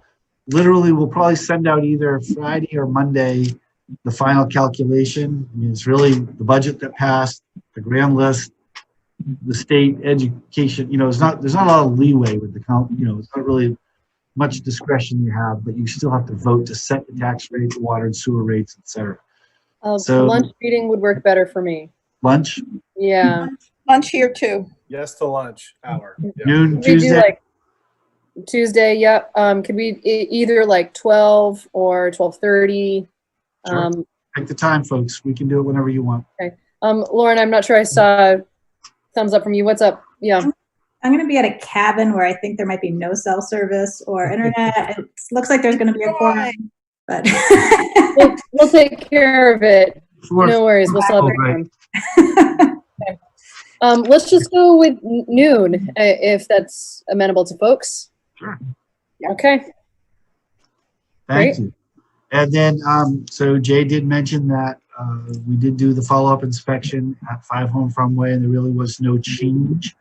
So I think our strategy of hanging tight and letting the other party sort it out continues to be the prudent one for us. And Lauren mentioned the social and economic justice. Moving forward with their process, and that contract will be on the next agenda for your approval. So it will officially really kick things off. And yes, Chief Pete is having another meeting. I don't have all the Zoom details, but it is at 6:30 tomorrow night. It's calling it a virtual town hall. It is on our Facebook, and if you want me to forward it to y'all, I'll do that as well. That's all I have.